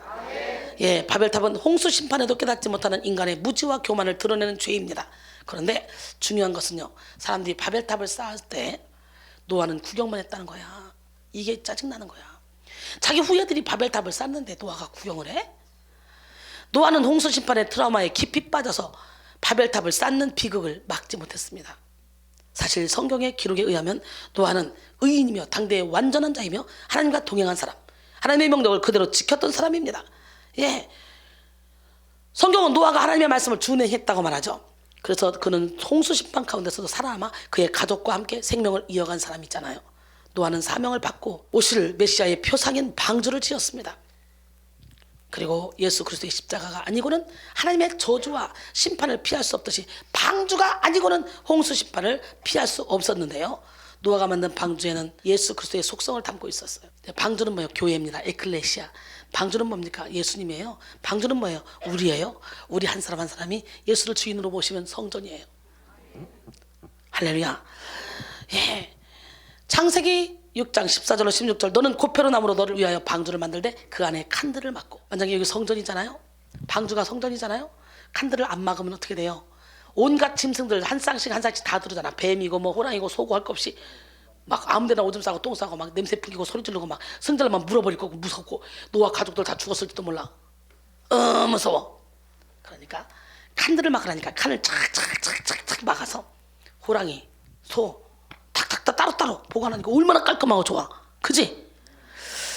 나 이 사람은 이해 못해. 난 저 사람은 이해 못해. 여러분 지금 방주 안에 칸을 안 막아서 그래서 부딪히는 거야. 여러분 안에 방주 안에 칸을 많이 만들어봐. 이해 못할 사람 하나도 없어. 싸나운 사람은 싸나운 사람끼리 여기다 넣어놓고 부드러워질 때까지 훈련시키고 막 뿔 달린 사람 뿔 달린 사람에게 넣어놓고 뿔 하나씩 빼고 그러니까 사도 바울이 그잖아요. 고린도전서 9장 19절로 23절까지 보니까 유대인에게는 유대인처럼 헬라인에게는 헬라인처럼 율법 없는 자에게는 엄자처럼 율법 있는 자에게 인자처럼 모든 사람에게 종이 됐대요. 왜? 한 사람이라도 복음을 전거 하려고. 그러니까 내 이론, 내 틀, 내 생각 다 무너뜨려야 돼. 난 저 스타일은 아닌데, 난 저건 아닌데, 저건 내 스타일 안 맞아, 저건 안 맞아. 웃기지 말라 그래. 안 맞는 게 어딨어. 하나님이 쓰시는 방법은 다양해. 내가 정답이 아닙니다. 그래서 우리는 모든 사람이 구원에 이르기를 원하는 하나님의 마음, 그 마음에 합한 사람이 되기 위해서 칸을 많이 만들어야 돼. 빨리 만들어요. 시작. 빨리 만들어요. 빨리 많이. 예. 그래서 그냥 모든 사람을 다 수용할 수 있어야 돼. 나는 이해가 안 되는 사람이 없어. 모든 사람이 다 수용이 돼. 칸을 많이 만들었습니까? 그러면 칸을 막았으면 이제 역청을 발라야 돼요. 역청이 뭐예요? 방수 역할을 합니다. 역청을 안팎에 칠하래요. 에이, 칸 막는데도 죽을 뻔했다. 근데 뭘 역청을 발라? 지금 얼마나 단단하게 했는데 괜찮아, 까딱없어. 그러면 침몰되는 거예요. 발라야 돼. 빨리 발라. 내 방주에 역청을 발라. 보일의 피로. 그리고는 길이는 300규빗, 너비는 50규빗, 높이는 30규빗. 그렇게 칠해요. 그렇게 방주는 노아의 계획과 노아의 아이디어가 아니야. 전적인 하나님의 계획과 하나님의 아이디어였어. 할렐루야. 그리고 거기다 창을 내놨는데 위에서부터 한 규빗에 내래요. 아니 방주를 짓는데 뭔 놈은 위에서부터 한 규빗에 내냐? 창을? 지금도 여기 창이 여기 냈잖아. 딱 보면 보이게. 근데 1, 2, 3층으로 쳐서 저 위에서부터 한 규빗에 내래. 그럼 여기 있으면 보여 안 보여? 안 보이잖아. 그러면 여러분 그렇게 낼 것 같아? 아이고 궁금해서 그렇게 못 내? 특히 우리 박 권사님 궁금해. 그러니까 구멍 하나 뚫어놓는 거예요. 하나님 미안해요. 내가 봐야 되겠어요. 그 싸가지가 죽나 안 죽나. 에이, 그 싸가지가 나 얼마나 괴롭혔는지 알아요? 그 인간 죽는 거 좀 보고 싶어요. 구멍이 많이 뚫어놓고. 그 다음은 그 아비규환 그 막 사람들이 막 우성치면서 쓰러지고 자빠지고 막 죽는 그걸 보고 아마 지뢰 겁먹어서 죽을걸? 그치? 여러분 여기다 뚫어놓은 창문 또 한 개도 아니야. 막 수도 없이 뚫어놨지. 빨리 폐쇄! 예, 창문 싹 다 폐쇄. 그리고 저 위에만 뚫어. 아멘! 예. 그리고 그 문은 옆으로 내래. 그 문은 뭐야? 그 문 그랬으면 문이 몇 개야? 하나야? 하나잖아. 그냥 하나님만 드나드는 문이 돼야지. 거기에 그냥 마귀도 왔다 갔다 하고 내 생각도 왔다 갔다 하고 막 물질도 왔다 갔다 이런 문 다 폐쇄. 폐쇄 빨리! 못 박아! 문 하나만. 예, 우린 방주잖아. 그래서 우리를 만나는 모든 사람이 방주 안에 들어서 행복하게 살게 해줘야 되잖아. 그래서 우리가 이 땅에 태어난 거 아니야? 그래서 이렇게 우리가 사명을 받은 거 아닙니까? 언제까지 자기에 빠져가지고 그냥 그런 더러운 자존심 내세우면서 맨날 자기 타령하고 있어. 불쌍해 죽겠어. 이제 빨리 죽어요. 옆 사람 말해 우리 존말할 때 죽읍시다. 방법 없어. 죽는 길이 사는 길이야. 할렐루야. 방주의 재료인 고페르나무는 상록수 교목으로 곧고 푸르고 생명력이 강한 나무입니다. 사시사철 푸른 상록수처럼 예수님은 어제나 오늘나 영원토록 동일하시며 천지를 지으시고 역사를 주장하시는 전능자이십니다. 그러므로 예수를 믿는 우리도 상록수처럼 항상 푸르게 이기며 살아갈 수 있습니다. 예, 고린도전서 15장 57절 58절 보니까 우리 주 예수 그리스도로 말미암아 우리에게 승리를 주시는 하나님께 감사하노니 그러므로 내 사랑하는 형제들아 견실하며 흔들리지 말고 항상 주의 일에 더욱 힘쓰는 자들이 되라. 이는 너희 수고가 주 안에서 헛되지 아니한 줄 알미라. 방주 내부의 칸들을 막은 것은 서로 다른 종류의 생활 양식을 인정하는 교회 안에 여러 사역에 비유할 수도 있습니다. 또 역청은 물이 들어옴을 막는 그런 방수 역할로 진흙으로서 우리 예수 그리스도의 보혈을 상징합니다. 그 다음에 출애굽기 2장 3절에 보니까 더 숨길 수 없게 되매 그를 위하여 갈대 상자를 가져다가 역청과 나무진을 칠하고 아기를 거기 담아 나일강 강가에 뒀다 그랬어요. 방수 역할을 하는 거예요. 또 히브리서 9장 21절에 22절 또한 이와 같이 피를 장막과 섬기는 일에 쓰는 모든 그릇에 뿌렸느니라. 율법에 따라 거의 모든 물건이 피로써 정결하게 되나니 피 흘림이 없은즉 죄사함이 없느니라 그랬어요. 예, 우리 하나님은 누가 하나님? 노아가 하나님께서 명령하신 대로 다 했다 이렇게 말하죠. 준행했다. 노아는 철저히 하나님의 말씀에 순종하며 방주를 지었고 하나님의 말씀에 순종하며 생명을 보존했습니다.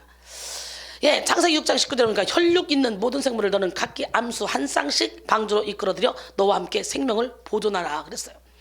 그런데 홍수 사건 이후에 노아의 모습은 이전과는 다른 모습이죠. 창세기 8장과 9장에 상세히 기록되지는 않았지만요, 홍수 후에 노아는 어떤 심각한 문제가 있었던 것 같아. 홍수 이후에 노아는 포도주에 취해서 경거망동하는 그런 모습을 보죠. 그래서 결국은 어떻게 해요? 함이, 둘째 아들 함이 보고 놀래가지고 쫓아가서 형, 야, 이리 와봐, 야벳, 샘, 야벳, 이리 와봐. 아빠가 지금 딱 벗고, 어우, 야, 장난 아니야. 그럴 때요, 샘과 야벳은 뒷걸음질 쳐서 옷으로 덮어서 아버지의 하체를 보지 않았어요. 술에서 깨어난 아버지는요, 함을 저주하는데 어떻게 저주합니까? 함의 아들 가나안을 저주하죠. 그래서 가나안의 7족속이 그 족속들이란 말이죠. 예, 하나님이 가나안 땅에 들어가거든 그 7족속으로 멸하라 그랬잖아요. 홍수 노아의 행적은 그저 포도주를 마시고 취해서 허물을 보임으로 자신의 손자를 저주한 것으로 그칩니다.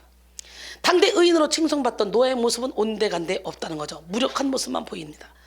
우리는 이러한 노아의 모습을 통해 홍수 심판이 그에게 얼마나 큰 트라우마를 남겼을지를 생각해 보게 됩니다. 홍수 심판 때의 두려움과 참혹함이 이따금씩 노아의 머릿속을 스쳐 지나갔을 것입니다. 하나님이 노아에게 방주를 지을 설계도를 주실 때 창문을 하늘로 향하도록 해서 방주 밖에서 일어나는 처참한 광경은 보지 못했지만 방주에서 나왔을 때 지구상의 그 처참한 모습을 보는 것은 피할 수 없었을 것입니다. 그가 알던 사람들은 그의 가족을 제외하고 모두 다 죽임을 당했잖아요. 그가 살던 땅도 모조리 폐허가 됐잖아요. 하나님은 노아와 노아 가족의 트라우마를 모두 헤아리고 알고 계셨어. 그래서 오늘 본문에서 무지개 언약을 하시는 거야. 내가 내 무지개를 구름 속에 두었나니 이것이 나와 세상 사이의 언약의 증거다. 내가 구름으로 땅을 덮을 때 무지개가 구름 속에 나타나면 내가 나와 너희와 및 육체를 가진 모든 생물 사이에 내 언약을 기억하리니 다시는 물이 모든 육체를 멸하는 홍수가 되지 아니할지라. 무지개가 구름 사이에 있으리니 내가 보고 나 하나님과 모든 육체를 가진 땅의 모든 생물 사이에 영원한 언약을 기억하리라. 하나님이 노아에게 또 이르시되 내가 나와 땅에 있는 모든 생물 사이에 세운 언약의 증거가 이것이라 하였더라 그랬어요. 창세기 9장 13절로 17절 말씀이에요. 하나님은 이 언약의 말씀을 주시면서 내가 11절 이하에 11절부터 17절까지 보면 내가가 무려 8번이나 반복하고 있어요. 무지개를 3번 반복했어요. 언약의 증거도 3번 반복했어요. 성경에서 반복은 강조를 나타내죠. 하나님은 이 말씀을 통해 하나님이 다시는 물로 심판하지 않으실 테니 안심하라는 그런 메시지를 강력하게 주고 계십니다. 하나님은 무지개 증표까지 주시면서 언약을 각인시켜 주셨어요. 하나님은 언약의 말씀을 통해 트라우마를 치료해 주기를 원하셨습니다. 홍수 심판 후에 주신 하나님의 언약은 차버림없는 언약이요, 영원한 언약이었습니다. 하나님은 이 언약이 노아의 가족과 노아의 후손, 노아와 함께한 모든 생물에게 적용되는 언약이었고 영원한 효력을 가진 언약이라고 말씀하십니다. 그러므로 누구든지 하나님의 언약을 붙잡으면 두려움에서 해방될 수가 있는 거죠. 더불어 무지개는 모든 트라우마를 치료하는 하나님의 증표로 그 안에 하나님의 사랑을 담고 있습니다. 사실 홍수 이전에는 이 땅에 비가 내리지 않아도 물이 풍족했습니다. 창세기 2장 5절로 6절 여호와 하나님이 땅에 비를 내리지 아니하셨고 땅을 갈 사람도 없었으므로 들에는 초목이 아직 없었고 밭에는 채소가 나지 아니하였으며 안개만 땅에서 올라와 온 지면을 적셨더라. 홍수 후에는 비가 내려 생물들이 먹고 살게 됐죠. 그런데 하나님은 사람들이 농사를 짓도록 비를 내려주시면 사람들이 또다시 이 홍수를 심판하는 것이 아닐까 이렇게 두려워할까봐 비 온 후에 무지개가 뜨도록 하신 거예요. 하나님은 무지개를 통해 내가 너희들과 맺은 언약을 기억한다. 다시는 홍수로 심판하지 않겠다라고 말씀하시는데요. 이 하나님의 음성을 우리는 들어야 돼요. 하나님은요, 우리가 두려울 때 구름을 보지 말고 구름 속에는 무지개를 보라고 말씀하셔요.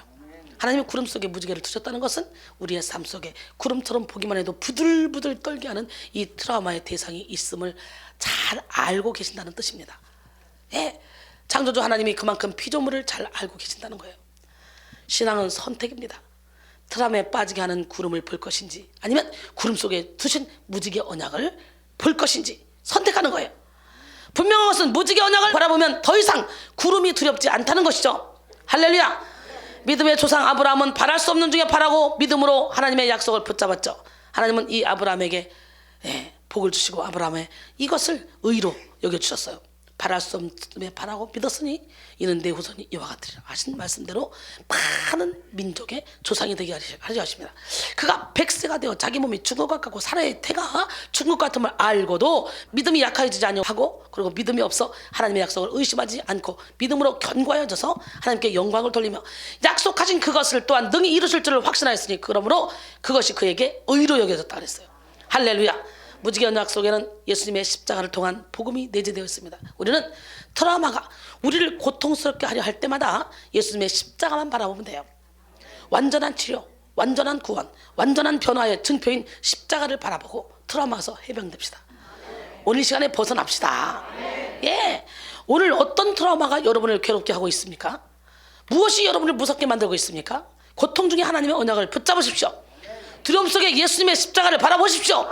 십자가는 우리를 향한 하나님의 사랑의 확증이며 증표입니다. 할렐루야. 예수님의 십자가는 우리의 모든 상처와 죄짐을 해결하셨습니다.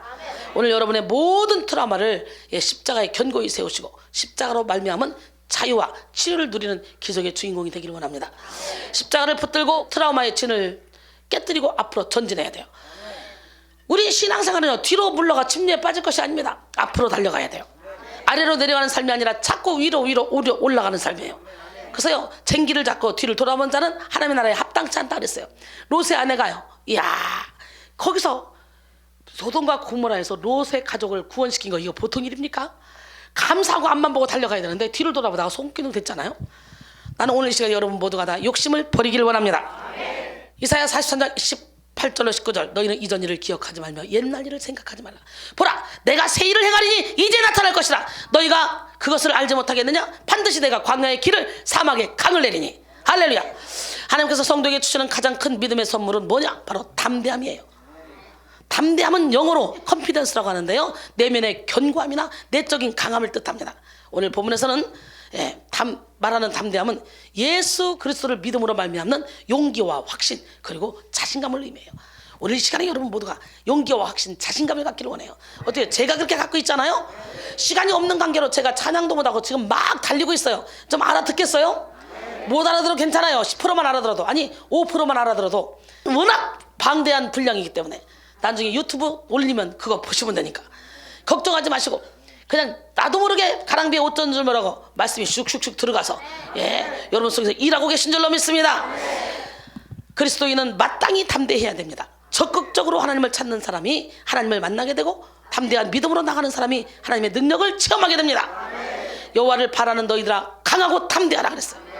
시편 32편 24절에 보니까 초대교회 성도들은 담대했습니다. 그들은 죽음을 두려워하지 않고 담대하게 예수 그리스도의 복음을 증거했습니다. 할렐루야. 그래서요, 베드로와 요한이 복음 증거하면서 막 기적이 나타나니까 붙잡고 뭐라고 하는 거예요? 야, 이 유명한 표적 나타난 것이 예루살렘 사람 모든 사람에게 다 알려졌으니 우리도 부인할 수 없다. 이제 민간에 더 이상 퍼지지 못하게 그들을 위협해서 이후에는 그 이름으로 아무에게도 말하지 말라고 하고 그리고 내보내자. 그럼 그들을 불러 경고하여 도무지 예수 이름으로 말하지도 말고 가르치지도 말라 하니까 베드로와 요한이 대답합니다. 멋져요. 하나님 앞에서 너희의 말을 듣는 것이 옳으냐? 하나님의 말씀을 듣는 것보다 너희 말을 듣는 것을 옳은가 판단해봐라. 멋있죠? 우리는 보고 들은 것을 말하지 않을 수 없다. 아멘. 성령을 받은 사도들이 이렇게 담대한 사람이었잖아요. 이러한 담대함을 위해서 우리는 기도해야 돼. 우리도 그렇게 담대하게 복음을 전해야 돼. 하나님은 담대함을 구하는 그들의 기도를 들으시고 그들이 모인 곳에 진동이 임하게 하심으로 무리가 다 성령으로 충만하여 담대히 하나님 말씀을 증거하게 하셨습니다. 사도행전 4장 29절로 31절까지 오니까 주여 이제도 그들의 위협함을 굽어보시옵고 또 종들로 하여금 담대히 하나님의 말씀을 전하게 하여 주시옵소서. 손을 내밀어 병을 낫게 하셨고 표적과 기사가 거룩한 종 예수의 이름으로 이루어지게 하소서 하더라. 빌기를 다음에 모인 곳이 진동하더니 무리가 다 성령이 충만하여 담대히 하나님 말씀을 증거했다 그랬어요. 이렇게 기도한 대로 여러분 고린도서 4장 20절에 보니까요, 하나님의 나라는 말에 있지 않고 능력이 있대. 아멘. 사도행전 5장 12절로 16절 보니까 이 사도행전 4장에서 기도했던 것들이 막 이루어졌습니다. 이적과 기적과 표적이 사도들 통해 나타났어요. 사도들의 손을 통하여 민간의 표적과 기사가 많이 일어나매 믿는 사람이 다 마음을 같이하여 솔로몬 행각에 모이고, 이렇게 이적과 기적과 표적 하나님의 살아계심을 나타내서 믿는 사람이 다 마음을 같이 해야지. 그래서 내가 독재한다는 얘기야. 마음을 같이 하려고. 어디서? 예수 안에서. 육적인 생각을 가지고 자꾸 이렇고 저렇고 터치해가지고 육적인 생각으로 쑥 끌고 가면 이거는 율법적인 교회, 육적인 교회, 이 사단만 좋아하는 교회. 예, 그렇기 때문에 하나가 돼서 하나님의 큰 일을 이룰 수 없기 때문에 여러분들 영적으로 바로 설 때까지는 독재로 끌고 가는 거예요. 그래서 여러분 영적인 눈을 확 열어봐. 그러면 저절로 나와 하나가 되는 거예요.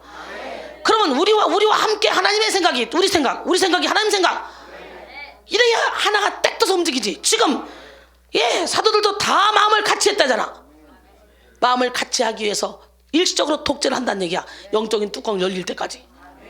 여러분, 우리는 주 안에서 하나가 돼야 돼요. 그러니까 여기 오면요, 처음 오는 사람들은 여기는 말하면 똑같은 말을 다 같은 말을 해가지고 상담도 못하겠어. 다 같은 말을 하니까. 그게 정상이야. 상담 못하는 게 아니라 여러분들도 여기서 훈련 받으면 같은 말 하게 돼 있어. 이게 하나님의 뜻이야. 주의 종을 중심으로 하나로 딱 뭉쳐서 딱 가는 것이 하나님이 기뻐하는 일이지. 각자 자기 머리 맞대고 자기 생각대로 막 찌질해? 당질해? 성경에 그런 말 없어요. 육적인 사람들은 아무리 머리를 맞대고 연구를 해도 그저 육적일 뿐이야. 육적인 답밖에 안 나와. 그러니까 그런 사람을 독재로 끌고 가야 된다, 그런 얘기를 하는 거지.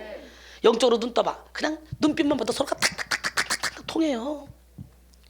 우리 교회 봐요. 사무총회 하는데 만장일치로 아멘 아멘 반대하는 사람 하나도 없어. 그래서 축제였어. 축제. 사무총회가 아니라 축제. 모든 게 다 일사천리로 하나 돼서 우리는 그렇게 가야 돼. 언제까지? 우리 백성교회가 있는 한 앞으로 자손 대대로 그렇게 가야 돼. 하나로 움직여야 돼. 대신 하나로 움직이도록 육적인 사람을 영적인 사람으로 바꿔놓는 일을 해야 되는 거지. 영적인 안내자가 그거 바꿔놓는 능력이 있어서 하나가 되게 만들어야 되는 거야. 그러니까 이거를 일반 교회에서는 전혀 그런 걸 모르기 때문에 여기 오면 이상한 거야. 이순이가 교주 같고 막 이상한 거야. 하나로 딱딱 뭉치고 이순이가 하는 말 다 하고 있고. 근데 이 사람들 열매 없어? 열매가 너무 좋잖아요. 얼굴이 화사하잖아요. 모두가 같은 말을 하고 같은 뜻을 가지고 합하여 하나님의 일을 하라 그랬지. 고린도전서 1장 10절에 각자 자기들 되지도 않는 머리 굴리면서 자기들 이뤄내느라고 한 적이 없어. 하나님은 말씀대로 살으래. 우리는 말씀을 기준으로 딱 놓고 말씀대로 가는 거야. 이렇게 쫙. 그래서 말씀 안에서 예수의 피로 하나가 딱 돼서 쫙 가야 힘있게 갈 수 있는 거지. 미꾸라지 한 마리가 여기서 발목 자꾸 묶어. 그럼 어떻게 돼? 어지러워지지, 더러워지지. 그래서 쓴뿌리 난 사람 하나가 있으면 그 사람으로 말미암아 교회가 더러워지고 괴로워진다잖아. 오늘 이 시간에 쓴뿌리를 제거하고 우리 모두가 예수 안에서 하나가 됩시다. 사도행전 5장 12절로 16절 사도들의 손을 통하여 민간의 표적과 기사가 많이 일어나며 믿는 사람이 다 마음을 같이하여 솔로몬 행각에 모이고 그 나머지는 감히 그들과 상종하는 사람이 없으나 백성이 칭송하더라. 믿고 주께로 나오는 자가 더 많으니 남녀의 큰 무리더라. 심지어 병든 사람을 메고 거리에 나가 침대와 요유에 누이고 베드로같이 나갈 때 혹 그의 그림자라도 누구에게 덮일까 바라고 예루살렘 부근에 수많은 사람들도 모여 병든 사람과 더러운 귀신에게 괴로움받는 사람을 데리고 와서 다 나음을 얻으니라. 여러분, 베드로가 우상이야? 베드로가? 그래서 성경을 뭐로 보는지 모르겠어. 이해가 안 가. 베드로 우상이에요? 그림자라도 밟으려고 다 몰려들었다네. 하나가 돼서. 뭐야? 미친 거 아니야 얘들? 지 이론 있고 지 생각 있는데 왜 베드로한테 그냥 그림자라도 쫓아다녀? 또라이들이야 이것들. 맞아? 아니잖아. 하나님이 쓰시는 종이라면 그림자까지도 능력이 나가. 그래서 하나가 뭉치는 게 당연한 거야. 하나로 뭉쳐질 때까지는 영적인 안내자가 딱 눈을 떴다면 따라와 다 안 따라오려고 그러지. 다 육적인 옷을 입고 있기 때문에 이게 맞아 이러지. 그러니까 목자가 끌고 가야 되는 거지. 강제로 독재로. 이리 와, 까불지 말고 와, 이게 맞은 길이야. 이런 내려놓고 오란 말이야. 그리고 쑥 처음에는 독재로 끌고 가는 것 같지만 끌고 가다 보니까 어머, 이런 길이 있었네. 그래서 하나가 되는 거예요. 그래서 우리 교회는 처음에 훈련 받으러 오면 이건 내 생각은 이런데 이런 생각을 좀 하다가 나중에 내가 이거 아니고 이거거든. 그리고 딱 밀어붙였어. 근데 답이 그 자로 그 즉시 나와. 내가 한 거는 아무 생각 없이 해도 그거 하나님이 하는 일이야. 이걸 우리 단원들이 수도 없이 봐. 내 옆에 있는 사람들이. 그러니까 그 다음부터는 합이야. 내가 하자면 무조건 그냥 합이야. 그냥 거는 사람 하나도 없어요. 훈련을 안 받고 영칼라를 못 맞춘 사람은 막 이것도 걸고 싶고 저것도 걸고 싶고 맞겠지. 그거는 귀신질하라는 거야. 사역 못하게 하려고, 구닥거리려고. 그럴 때 여러분 입 다물고 기도하면서 하나님의 뜻을 구하시기 바랍니다. 예, 저는 이미 하나님을 위해 생명 걸고 죽기로 작정해서 나의 시간, 물질, 노력, 나의 모든 걸 다 바친 사람이에요. 지금 내가 겁날 거 아무것도 없는 사람이에요. 난 지금 죽어도 여한이 없어요. 예, 아무 욕심도 없어요.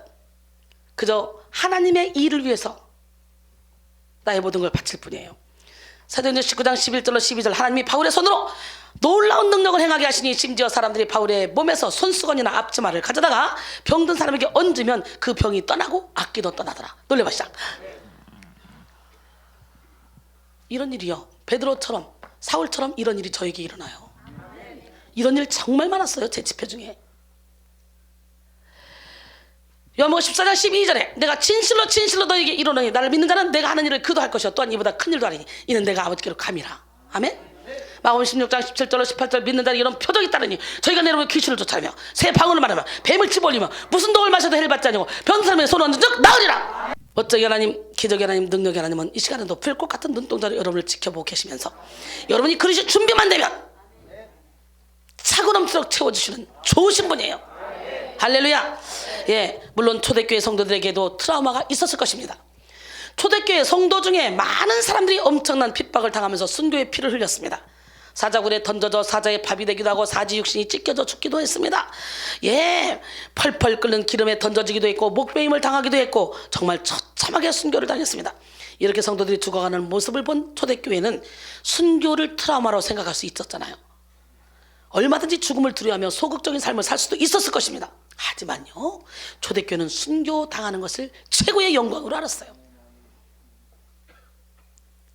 트라우마에 묶이지 않았어요. 그들은 눈에 보이는 것은 예수 그리스도의 십자가와 하나님 한 분뿐이었어요. 오늘 우리는 초대교회 성도들의 담대함, 종교 계획가들의 담대함을 소유해야 됩니다. 예, 복음을 위해 담대해야 되고 교회를 위해 담대해야 되고 영혼을 살리기 위해 담대해야 됩니다. 성경은 담대한 사람들에게 축복을 약속하고 있습니다.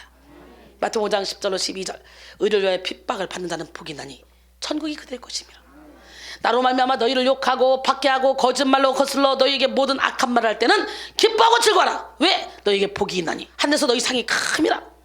너희 전에 있던 선자들도 이같이 박해하였느니라. 그렇기 때문에요, 저는요 진짜 생명 걸고 하나님의 일만 하고 지금 사나 죽거나 살 떨리게 잠 1시간씩 자고 30분 자고 이 일을 하고 있거든요. 예, 그렇기 때문에 누가 뭐 어쩌고저쩌고 브레이크 걸어도 전혀 상처가 안 돼요. 왠 줄 알아요? 오야! 분명히 하늘의 상급이 크다 그랬잖아. 너희가 세상에 속하였으면 세상이 너희를 사랑할 것이나 내가 너희를 세상에서 택하였기 때문에 세상이 너희를 미워하는 건 당연한 거다. 요한복음 15장 18절로 19절 의를 위해 핍박받는 자 복이 있다. 하늘의 상급이 크다. 나 이거 믿어요. 여기 있다고 세상적인 아닌 줄 알아? 여기 목사라고서 세상적인 사람이 아닌 줄 알아? 예, 여기 아무리 앉아서 360일 예배 드리고 영성 훈련을 받아도 못 죽으면 세상 사람이야. 사탄의 도구가 되는 거야. 그렇기 때문에 누가 핍박을 해? 오예! 이 믿음을 가져야 돼요. 예, 무슨 독을 마실 때 해를 안 받는다 그랬잖아. 믿는 자야. 지금 한번 해볼까? 아유, 이 빙신, 이 바보, 아유, 시간이 몇 시인데 이러고 다니니, 이 주택 바가지더라.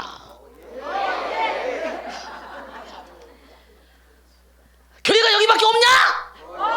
이방 쪽에 뭐 하는 시야? 집이나 잠이나 자지? 그렇지? 그래서요, 여러분이 진짜 예수를 믿으면요, 전혀 어떤 일로도 해를 안 받아요. 여러분이 저 남편 때문에, 아내 때문에, 자녀 때문에, 환경 때문에, 누구 때문에 그러면서 그걸 트라우마로 안고 상처로 안고 있다면 여러분은 아직도 온전한 하나님의 사람이 아니야. 왜냐하면 예수님은 당신을 십자가에 못 박혀 죽인 자까지 용서하시고 사랑했어. 그리고 그 사랑으로 우리도 용서하고 사랑하라 그랬어요. 에베소 4장 31절로 32절 보니까, 골로새 3장 13절로 14절 보니까. 그렇기 때문에 우리가 예수 안에 들어가면 용서하지 못할 사람이 없고, 사랑하지 못할 사람이 없고, 이해하지 못할 사람이 없고. 아멘. 난 여러분 모두가 다 예수님의 사랑, 그 사랑에 강권 되기를 원합니다.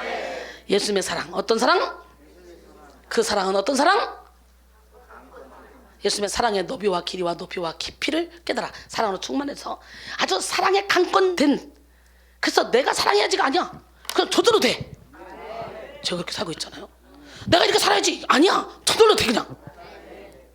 오늘 좀 공부하는 것처럼 공부를 했네. 오늘 내적 지혜를 좀 해보려고. 근데 시간이 없는 관계로 제가 막 빨리 해가지고 못 알아들었던 분을 못 알아들었을 건데, 어쨌든요 우리 어르신들 순금 언니하고 순일 언니가 좋아서 막 이러는 거 보니까 은혜 받은 줄 믿어요.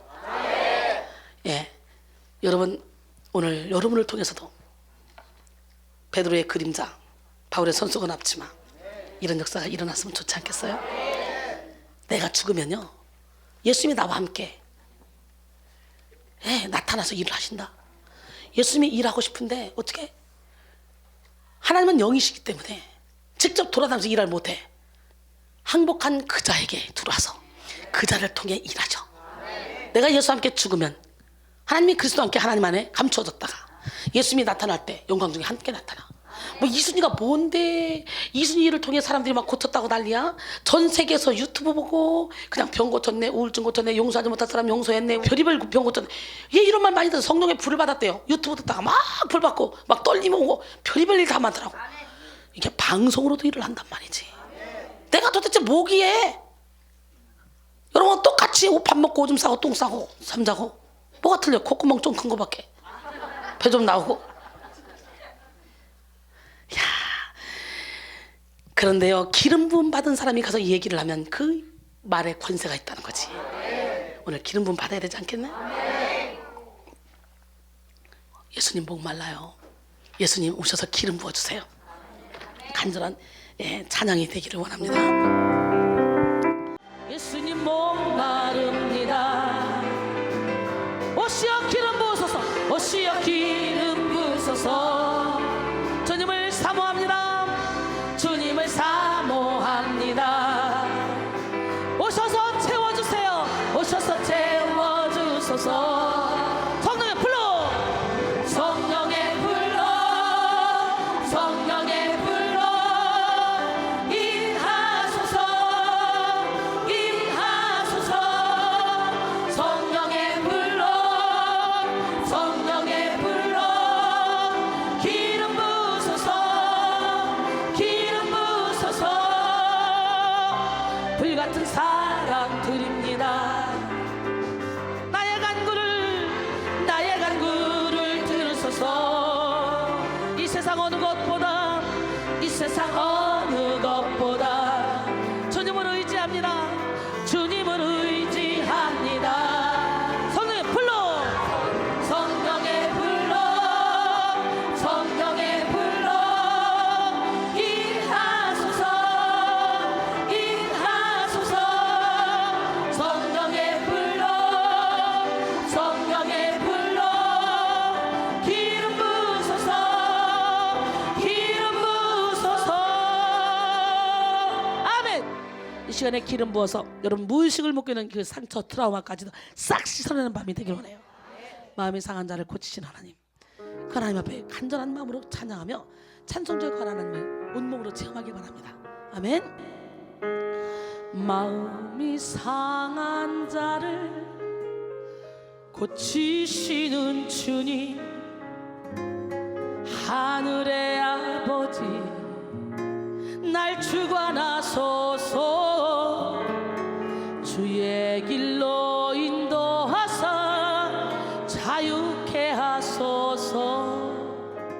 새 일을 행하사 분케 하소서. 의에 줄이고 목이 마르니 성령의 기름 부소서. 의에 줄이고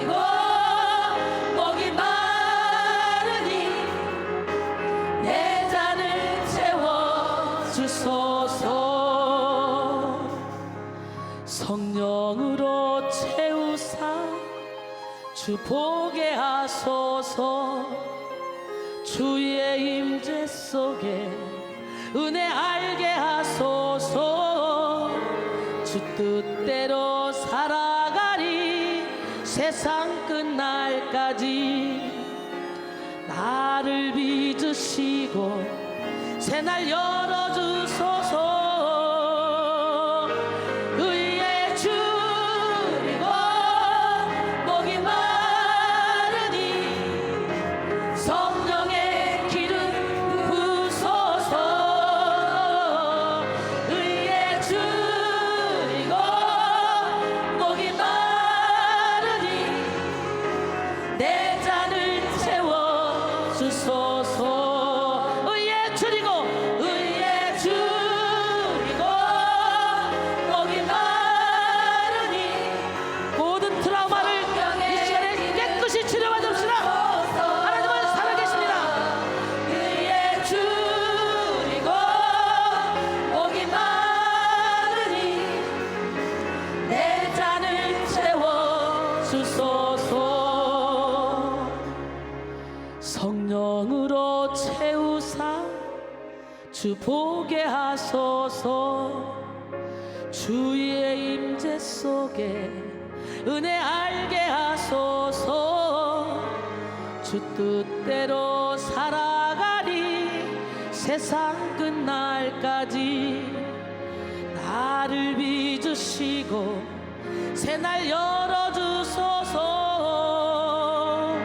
의에 줄이고 목이 마르니 성령의 기름 부소서. 의에 줄이고 목이 마르니 내 잔을 채워주소서.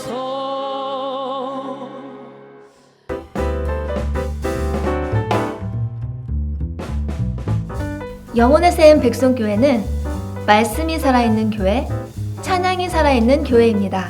백송교회는 매일 예배가 있습니다. 백성교회는 전 세계로 뻗어나가고 있습니다. 영혼의 샘 집회 일정은 변화의 현장, 기적의 현장, 치유의 현장으로 여러분을 초대합니다. 백송교회 오시는 길 확인하세요.